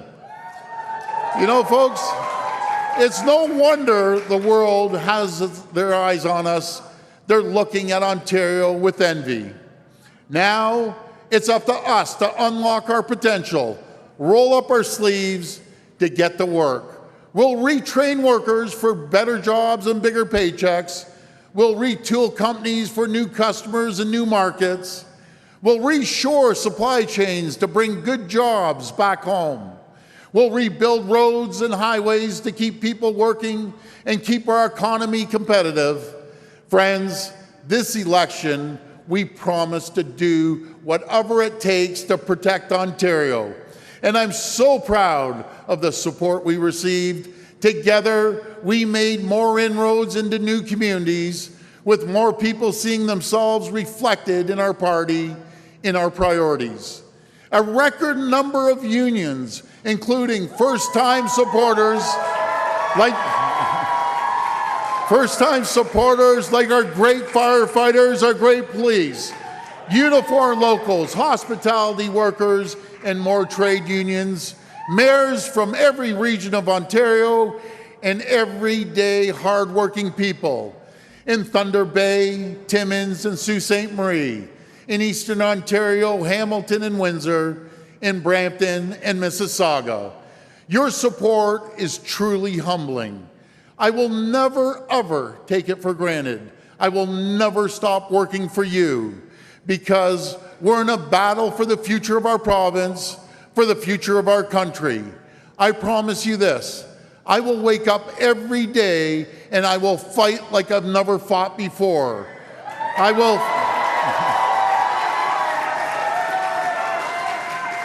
fight for every auto worker in Windsor, Woodstock, St. Thomas, and Oakville, in Brampton, Ingersoll, Oshawa, Alliston, and Cambridge. I will fight for every miner in Timmins, Thunder Bay, and Sudbury. I will fight for every steelmaker in Sault Ste. Marie, Nanticoke, and Hamilton. I will fight for every worker on the factory floor, every student starting their career, and every senior starting their retirement. I will fight for First Nations communities, for newcomers, for everyone in Ontario looking to get ahead. I will fight for you. This election was about who we are, about the future we choose for ourselves. Donald Trump thinks he can break us. He thinks he can divide and conquer, pit region against region. Donald Trump doesn't know what we know. He is underestimating us. He is underestimating the resilience of the Canadian people, the Canadian spirit. Make no mistake, Canada won't start a fight with the U.S., but you better believe we're ready to win one.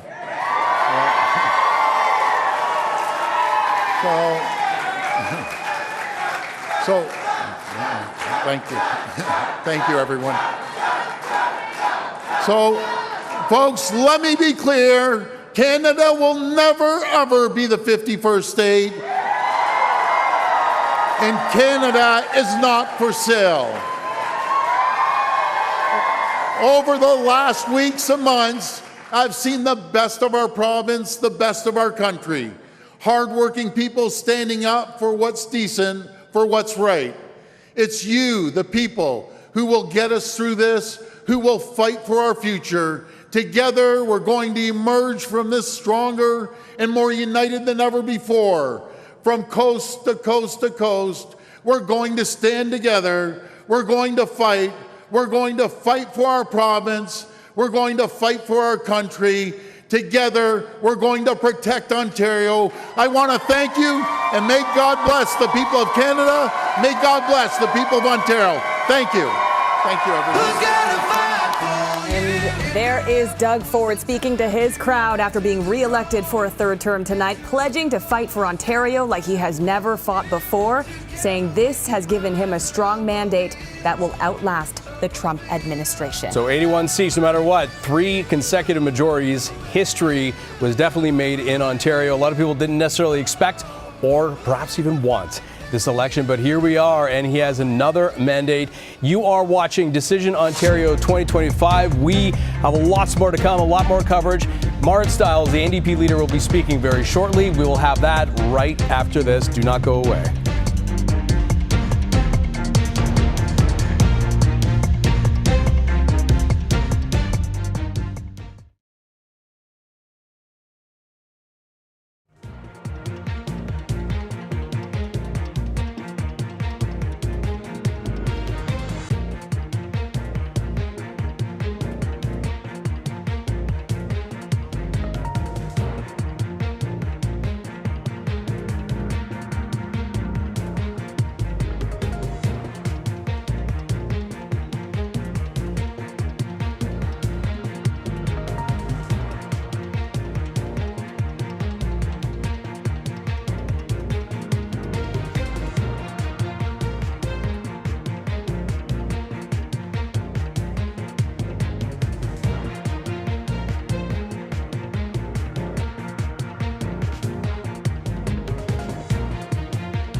And welcome back to Decision Ontario 2025. The big news, not just that the PCs have won another majority government, but Bonnie Crombie, the Liberal leader running her first election, has lost. Sylvia Gualtieri, the PC candidate, the mother-in-law, incidentally, of the mayor of Brampton, Patrick Brown, has taken the seat in Mississauga East, Cooksville.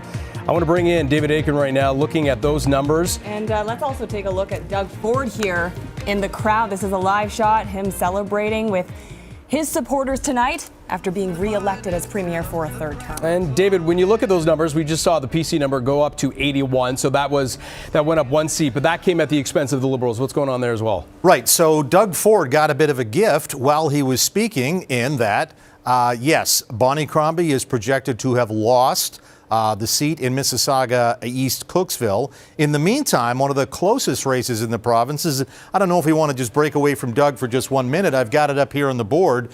This is their 81st win. Mississauga Erin Mills, checkmark beside the Conservatives. Sharif Sabawi, the incumbent, is declared is projected the winner by 20 votes. That's Mississauga Erin Mills. So that, if you're looking at the bottom, is 81 seats. But don't forget, we have no results for the riding of King Vaughan. We won't see any results from the riding of King Vaughan until 11:30. That is the riding with Stephen Lecce, the Energy and Electricity Minister, almost certain to be going Progressive Conservative. That will give the PCs 82. Remember, they won 83 last time, and now we're looking at Marit Stiles. Usually you guys were wondering, what's Marit Stiles doing speaking now? Shouldn't she have been on, before Ford? I was going to ask, how unusual is it that the opposition leader is following the premier? It is unusual. It should have gone. It started with Schreiner, then Crombie, then it should have been Stiles and Ford. All the four leaders' campaigns will have been talking to each other back and forth. Are you ready to speak, or when are you going to speak? Sometimes it's frustrating. Ford, might have been ready to go, and it's like, well, Marit, if you're not ready to go, we're going to go. You get those sorts of situations. So Sometimes it's a leader, am I going to quit? Am I going to stay on? Maybe Marit Stiles was sitting in the back room saying, what should I say? Should I quit? Should I not? And that's so the we'll big see question. what she's going to say. David, what do you think she's going to say being in her position tonight? Listen, she's going to congratulate her campaign staff.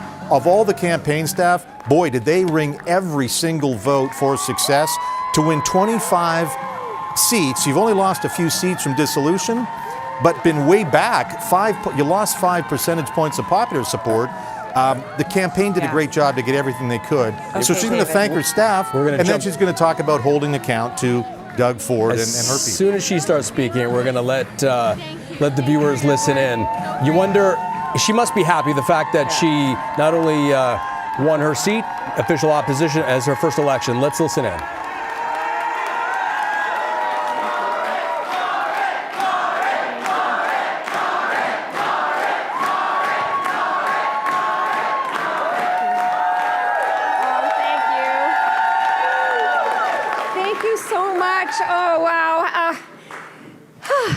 Hello, everyone. Bonjour tout le monde.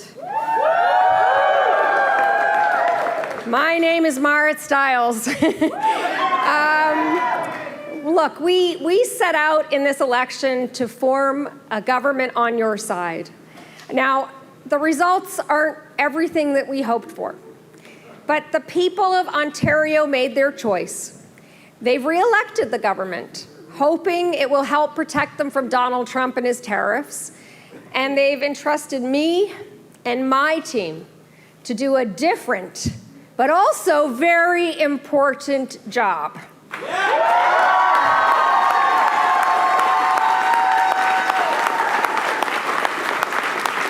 Folks, we've been tasked again to serve the people of Ontario as their official opposition.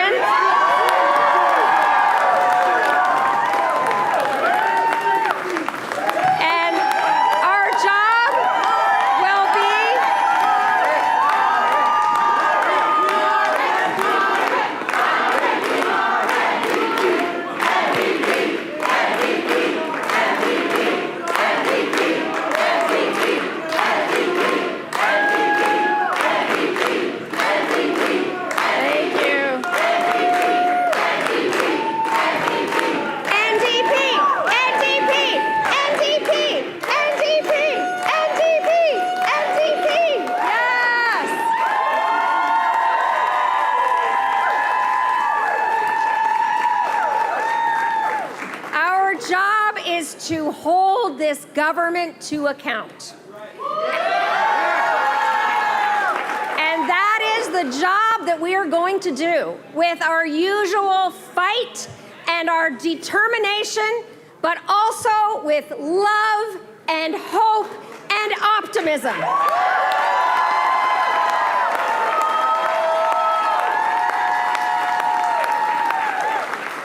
And you know what? In another few years, we are gonna face a rematch. And I'm there for it, my friends.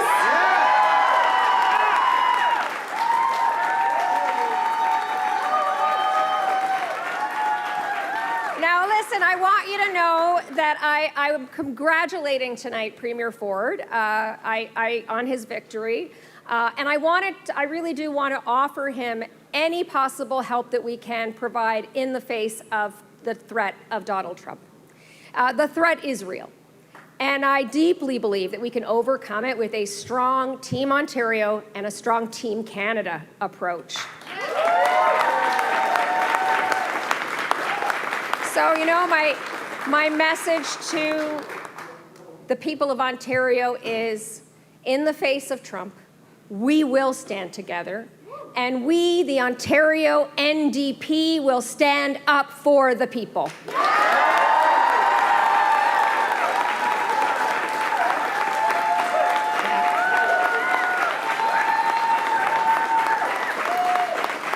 Now, look, I got to tell you, it is so wonderful to see you all here tonight. As I think about the last few weeks and the people that I have met from one end of this province to the other, I know many people are going to be disappointed that we weren't able to make the change that I think so many people need right now. right? Like real rent control. And protection from the rising cost of food and everything. Like a stronger public health care system. And a stronger, better school system to support all our kids. Right? And I heard from a lot of working people out there who want a government that respects them. Whether they teach our children, drive a bus, care for our sick or our elderly, grow our food, or make the products that drive our economy. I heard from people, you want a government that's going to stand up for you, and one day I will deliver that government.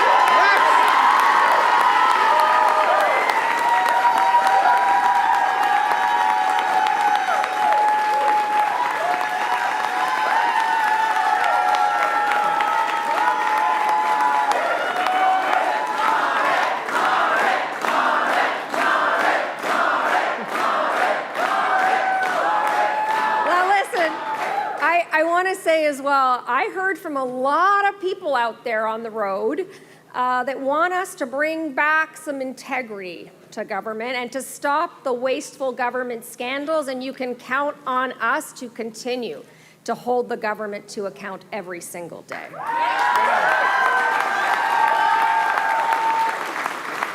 And I want to be really clear to every single Ontarian, no matter how you voted in this election, I will always be on your side, and I will never, ever take your vote for granted. Not ever. So look, we have been given a really big job to do, right? And we are going to do it for the people of Ontario. But most of all tonight, I really want to say a big thank you. I want to say thank you to every single candidate from every party who put themselves forward in this election. In Canada, free, fair, peaceful elections is what we do. It is a big piece of why we are going to keep our country. You got that, Donald?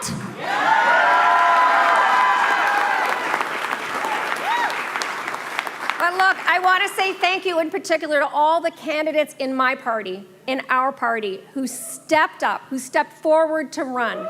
You know, I feel our wins. I feel our wins, but I feel our losses too, right? And I thank you from the bottom of my heart. Thank you as well to all the volunteers.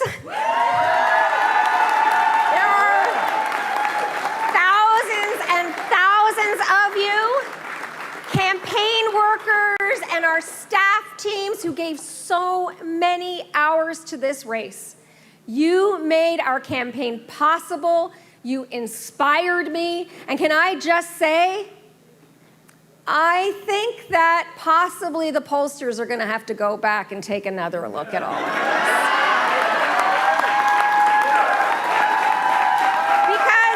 Because if there's one thing we know, it's that New Democrats, our volunteers, the people who want the kind of change we're offering, they show up every time.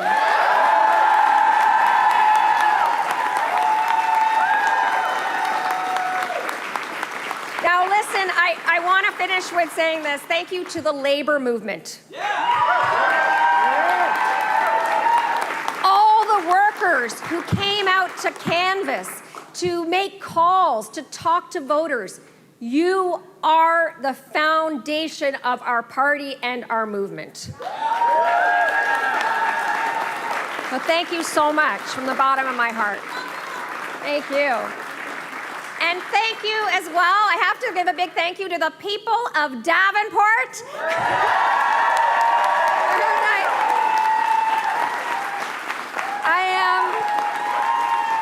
Thank you so much.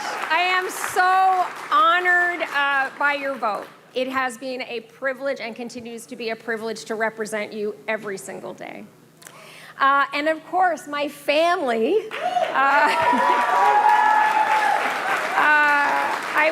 I gotta thank my family for supporting me. As always, you are my strength. I love you all so much. And now, my friends, let's get back to work. Thank you so much. Let's do it. Thank you so much. And that is the Ontario NDP leader, Marit Stiles, speaking to a crowd of supporters in Toronto. And tonight securing her spot as leader of the official opposition as well, again. And you just heard from her, getting right back to business, right back to work. Nothing's changed, right? Yeah. Seat count has gone down, but nonetheless, a big victory for her first election as leader, and to be able to hold on to the official opposition status for the third time, because that's the first time that has happened. And there you see her husband, Jordan Berger, who actually ran, incidentally, in the same riding that she won tonight. Davenport ran in that in 2003 and lost. But I want to bring in David Aitken right now. And also Colin is part of this conversation as well. What did you gentlemen hear? Obviously, the crowd very happy. They consider this a success. How do you hear it? Yeah, Marit had a really heartfelt speech there too, thanking the thousands of volunteers and her family and supporters, and saying that she feels their wins but also their losses. What did you get from that, David? Yeah, it's a bit of a mixed bag. I mean, 25 seats is not as many as they had at dissolution. 25 seats is not as many as they won last time around. But they are more than 10 points behind the Liberals in the popular vote, and somehow are 10 seats or better ahead of the Liberals. There's a lot of, we talk a lot about first past the post and electoral reform, and often it's New Democrats who want a different system than first past the post. Well, the New Democrats benefited mightily tonight from that particular system. Listen, I think the big thing to think about as we think of since 2018, the NDP became the official opposition.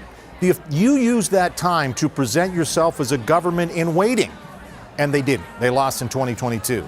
And now 2022 happens, you're the official opposition again. Did they present themselves as a government in waiting? No. Now they have an unbelievable third kick at the can for Marit Stiles to present herself as the next premier. She shouldn't waste this. And Ontarians, let me talk about what's happening in Saskatchewan, where Carla Beck is ready to become the premier. She's the New Democrat opposition leader. Now Nenshi in Alberta, same thing, is trying to present himself as a premier. And when Wab Kinew, the premier of Manitoba, New Democrat, lost his a couple of elections ago, presented himself as premier, and now he's the premier. In Western Canada, New Democrat parties don't waste these opportunities. Let's see if the Ontario NDP, can they be given one more kick at it? Can they finally become a government in waiting? And so far, the Ontario NDP has shown nobody believes they're a government in waiting. David, Marit Stiles is just speaking with reporters now. I wonder if we can listen in. And do we have audio of that? We may not have audio of that, okay. But we did hear from some of the other party leaders, including newly and re-elected Premier Doug Ford a short time ago. Do we have that clip? All right, this is Premier, was this as strong a result as you were expecting? Yeah, I'm very happy. It's only been done once before in the history of Ontario, so we're very grateful. All right. And that was Leslie Frost, 51, 55, and 59. Interesting. And Conservative, who won 3 majorities in a row. Doug Ford joins that list. So, Colin, I want to bring you in because Marit Stiles' predecessor, Andrew Horwath, was able to fight 4 elections. Prior to that, Howard Hampton, 3 elections. And this time, it's a big win for her personally, and she may have an opportunity now to really make some hay, if you will, because the Liberals look a little weak right now as they try to sort out the leadership question.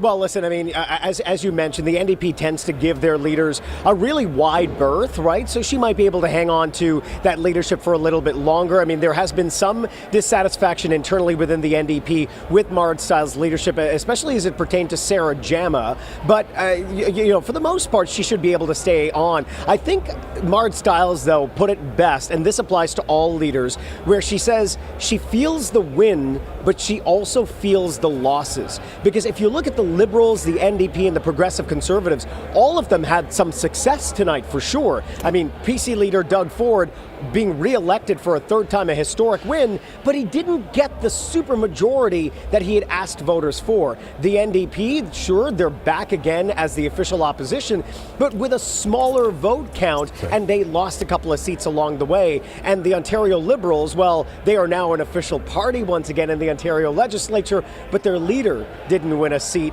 and they weren't able to get that official opposition status they had been chasing for. So there are some wins, there are some losses for everyone. The only unabashed winner tonight, I will say, is Bobby Ann Brady, who won in Haldimand, Norfolk, the only independent to go into a re-election and re-win her seat by a huge majority. She has really been one to watch in the Ontario legislature. The PCs threw everything at that riding. Cabinet minister after cabinet minister came into that riding, but she was able to hold them off. So she really comes out the sole winner in this, because every other party has had a huge win, but also there is a bit of a bittersweet night for all of them. Yeah, that is a remarkable story in Haldimand, Norfolk, because Bobby Ann Brady had, the support of her old boss, Toby Barrett, who was the former MPP. Yeah. So nonetheless, the PCs were just not able to capitalize on that. Obviously, she's well liked in that region to be elected or elected once or twice now. Yeah. So it was a big win for her.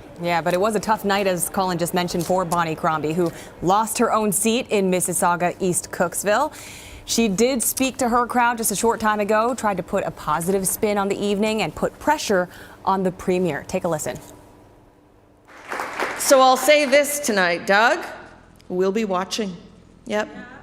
We know Ontario can do so much better, right? And I'm not going to slow down, not for 1 second, when it comes up to standing up for the people in this province. Doug, you promised a lot of things during this campaign, and one of them was to get people more family doctors. And I'm going to hold you to it. The Ontario Liberal Party is going to hold you to it. And she's going to have to work hard to get a seat at Queen's Park, because she lost her seat in Mississauga East. Cooksville, let's bring in Sean O'Shea right now, who is at Liberal headquarters. What's the mood like there now? Well, the party's over, as they say. Most of the people have cleared out, just journalists left. And Bonnie Crombie, in that speech, made the main point, which was that she's not going anywhere. She says she's going to stick it out and she's going to stay on. The question is, as you alluded to, how effective is that going to be?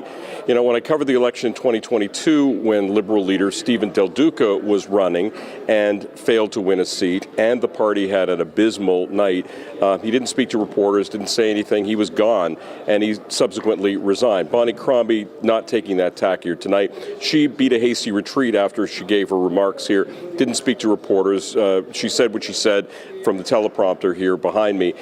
So she's staying on, she says. The question is, how is she going to function? What kind of a role is she going to have, even though they have more seats in the Ontario legislature? You've got a leader without a seat. That's critical. How is she going to be able to ask questions? Is she going to wait for somebody to step down? Is somebody going to give up a seat for her? Hard to think that they would do that so quickly right now. So still a lot of questions swirling, but clearly for the party tonight, compared to what we saw in 2022, a much better performance, except for the leader, who is without a seat and without a direct voice in the Ontario legislature after tonight. Back to you. Yeah, tale of two stories right now. The Liberal seat count is up, the popular support is up, but of course, Bonnie Crombie, the leader, a lot of question marks surrounding that. That will certainly be a topic of discussion over the coming days as well. Imagine.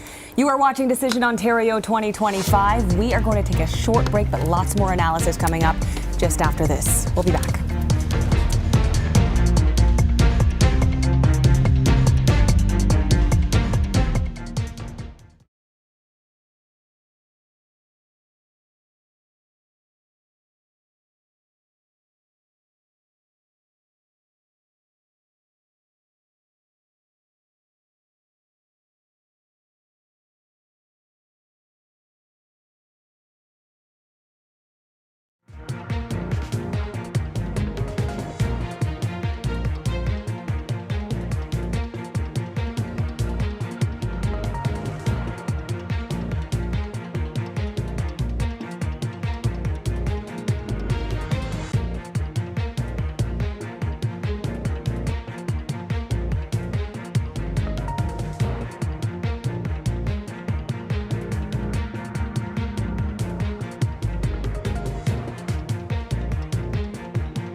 Welcome back. You are watching Decision Ontario 2025. There you see the numbers at the bottom of your screen. 82 for the PCs. They have won another majority, the third time for the majority government. The NDP holding on to official opposition status. You're at 25. And the Liberals at 14. A lot of question marks surrounding the leadership, but nonetheless, they are up in the seat count.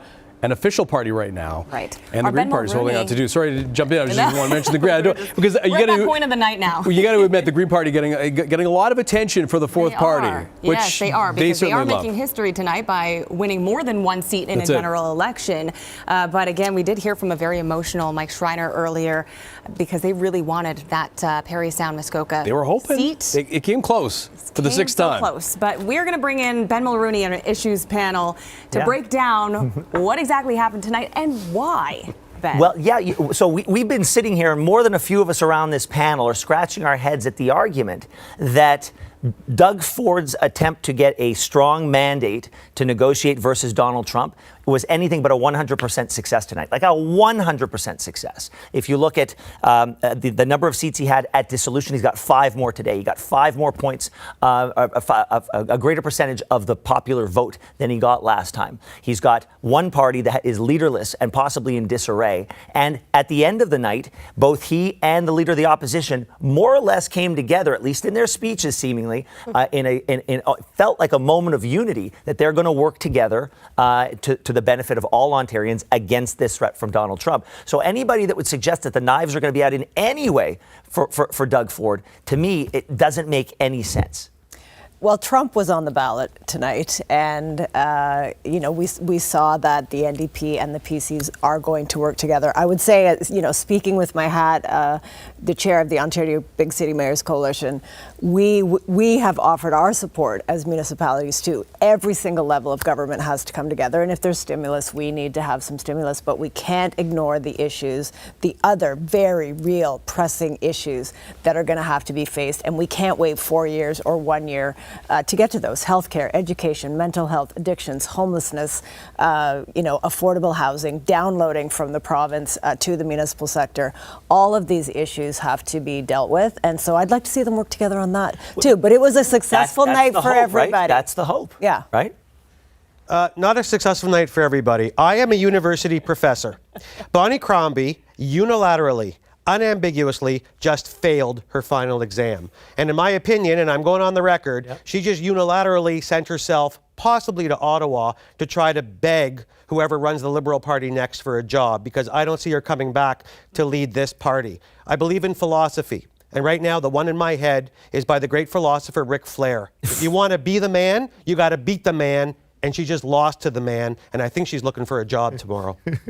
Dr. Nadia, to dovetail, not on the Ric Flair quote, but on what Marianne said, possibly this moment, it did feel like a moment of, call it bipartisanship, where they both reached out. They had very kind words to say about each other. Doug spoke of being a premier for everyone, and he specifically called out members of unions and the trades and blue collar workers. And then you had Marit come in and more or less echo that. This could potentially be, as they are looking to solve the issue of the Trump tariffs, this could be a moment where Marianne might be more than wishful thinking. There could be a plan for them to be a little more productive, a little less oppositional at Queen's Park. I mean, it might be wishful thinking on my part, but who knows? Donald Trump makes us do strange things. I'm hopeful of that because, like Marianne said, there are a lot of outstanding issues. We have a lot of renovations to do in our own home. And she listed off every single one of them. The thing, though, the thing, though, is that each of the parties' platforms have come to these huge problems, these huge systemic issues with piecemeal solutions.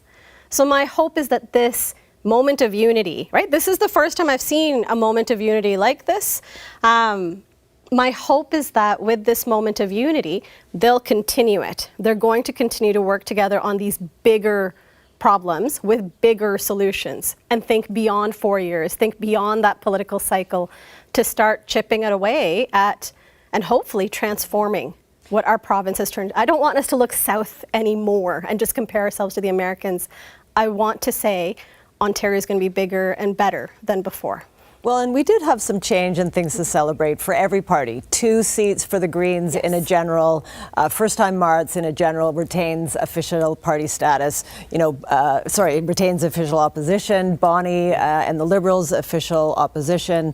And the PCs come back with 5 more seats than they had at dissolution. So, I'm giving a gold star to everybody and say work together to get stuff done. All of you work together to get stuff done. And I'll say one last thing. Colin said the Tories like to eat their own. That's true. But Tories also, the one thing Tories love more than anything, just like every politician with a pulse, is winning. And Doug Ford just won harder than any PC leader has since the 50s. Nobody's coming after Doug anytime soon. If they do, they're going to hit a brick wall. That's my 2 cents. Ben, thank you so much. I love the Ric Flair reference. That's going to top the night, I think. Well done. All right. So here's one of the ridings in Toronto that we want to just give a quick recap. Vincent Coe was the independent incumbent, but as you can see, the Liberal candidate, Jonathan Sow, a former Toronto City Councillor, has won this seat right now with 1,891 vote lead over the PC candidate. So Vincent Coe falling in 3rd place. That's right. Vincent Coe, of course, resigned from the PC caucus in 2023 after allegations he was involved in an election interference network. Coe denied the allegations and launched a lawsuit against Chorus Entertainment, the parent company of Global News. We're going to take a quick break. You are watching Decision Ontario 2025, a Global News special presentation. We'll be right back. Don't go anywhere.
Welcome back to Decision Ontario. Let's take a look right now at where things stand, the seat gains and losses for each party. You'll see the PCs at dissolution had 79 seats.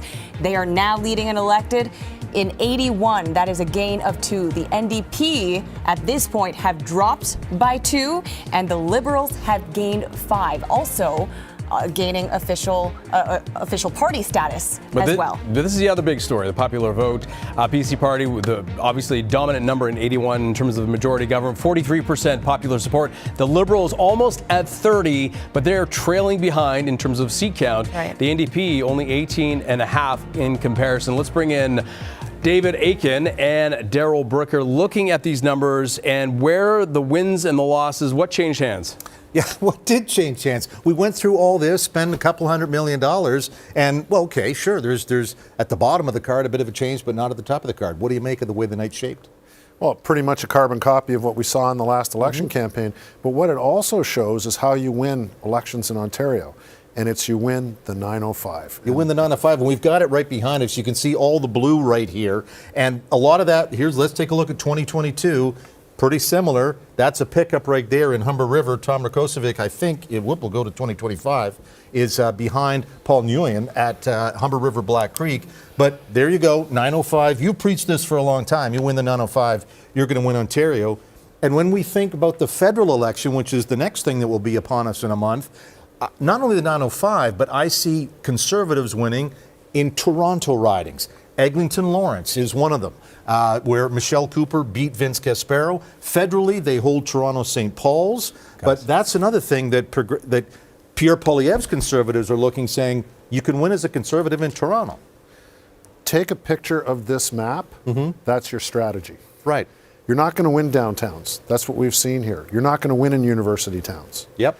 What we've seen is where the Conservatives can win is in the nearer suburbs of the city of Toronto and the GTA. By that I mean the 905. And if you win there, you win the election. Yeah, absolutely. You don't have to win a seat in London, though the Conservatives you think might win a London seat. They have had them before. But you did that 905, a couple into Toronto, and that's the way it's going to be.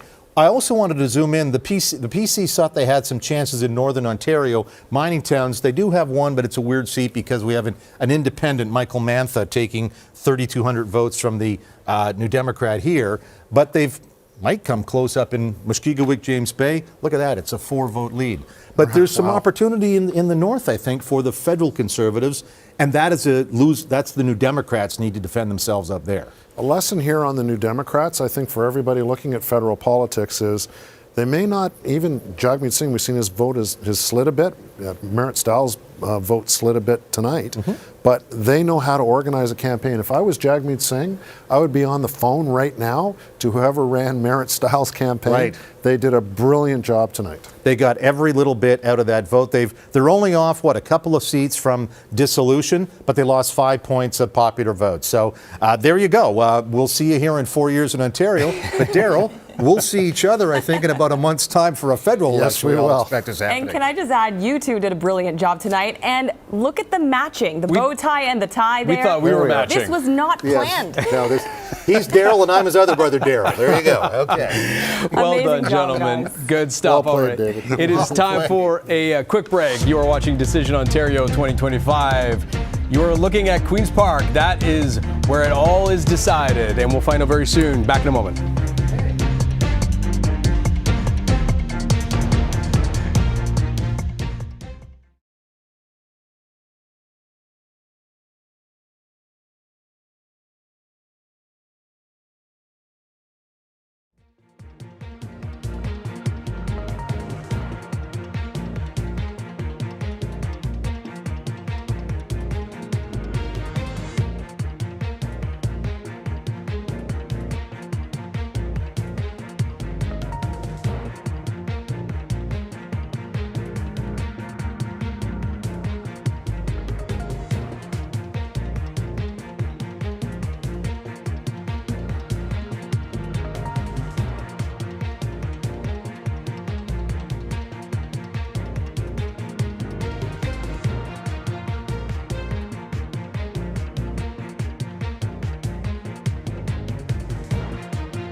And welcome back, everyone. Now let's go to our Queen's Park Bureau Chief, Colin DeMello, who has been watching this incredibly closely. You watched the Doug Ford governments of the past very closely, perhaps closer than anyone, Colin. As we look at how this has transpired throughout the night, and you look at the numbers, not far off from what it was last time, what do you think everyone will take away? What's the headline tomorrow, do you think?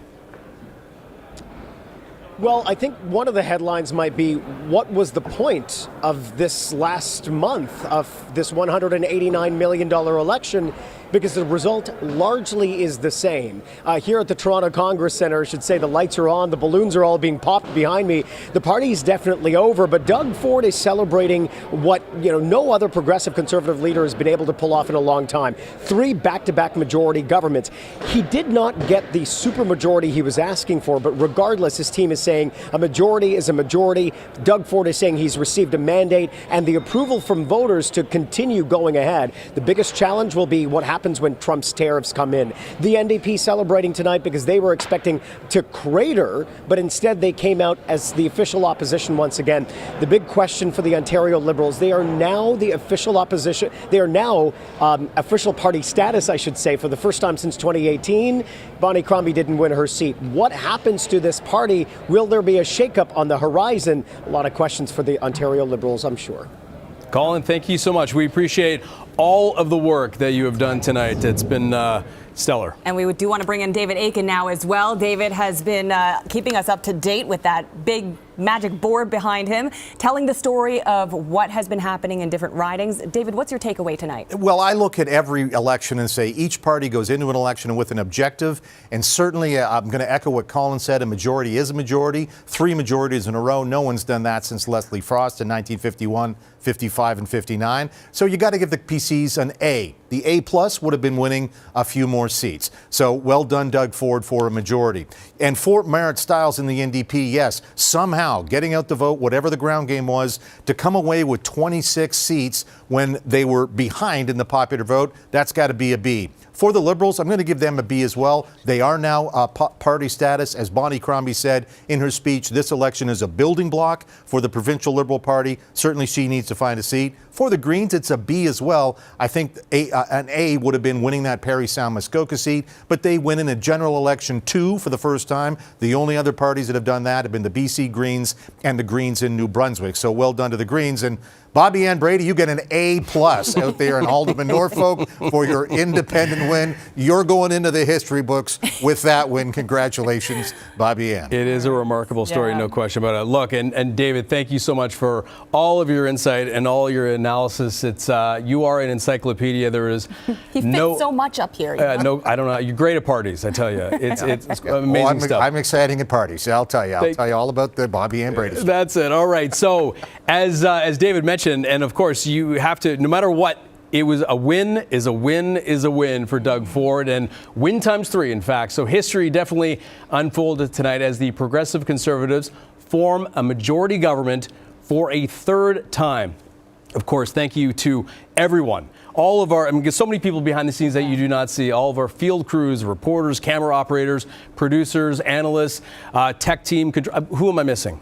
I think everybody. Lots more. We have a decision desk as well. Who've been working, crunching the numbers. So everyone has made this broadcast possible, so we want to thank everyone who's involved. And a big thank you to you, our viewers, our listeners, and the voters for playing a critical part in our democracy. This wraps Decision Ontario 2025, a Global News special presentation. Take a breath. But the stories, the twists, and the turns, they will continue as this government begins a new term and a new mandate in shaping Ontario's future. And we, of course, will be there every step of the way. Our coverage continues online, on TV, on radio. You'll find us. Thank you so much for joining. Have a great night. We'll see you again soon. Good night.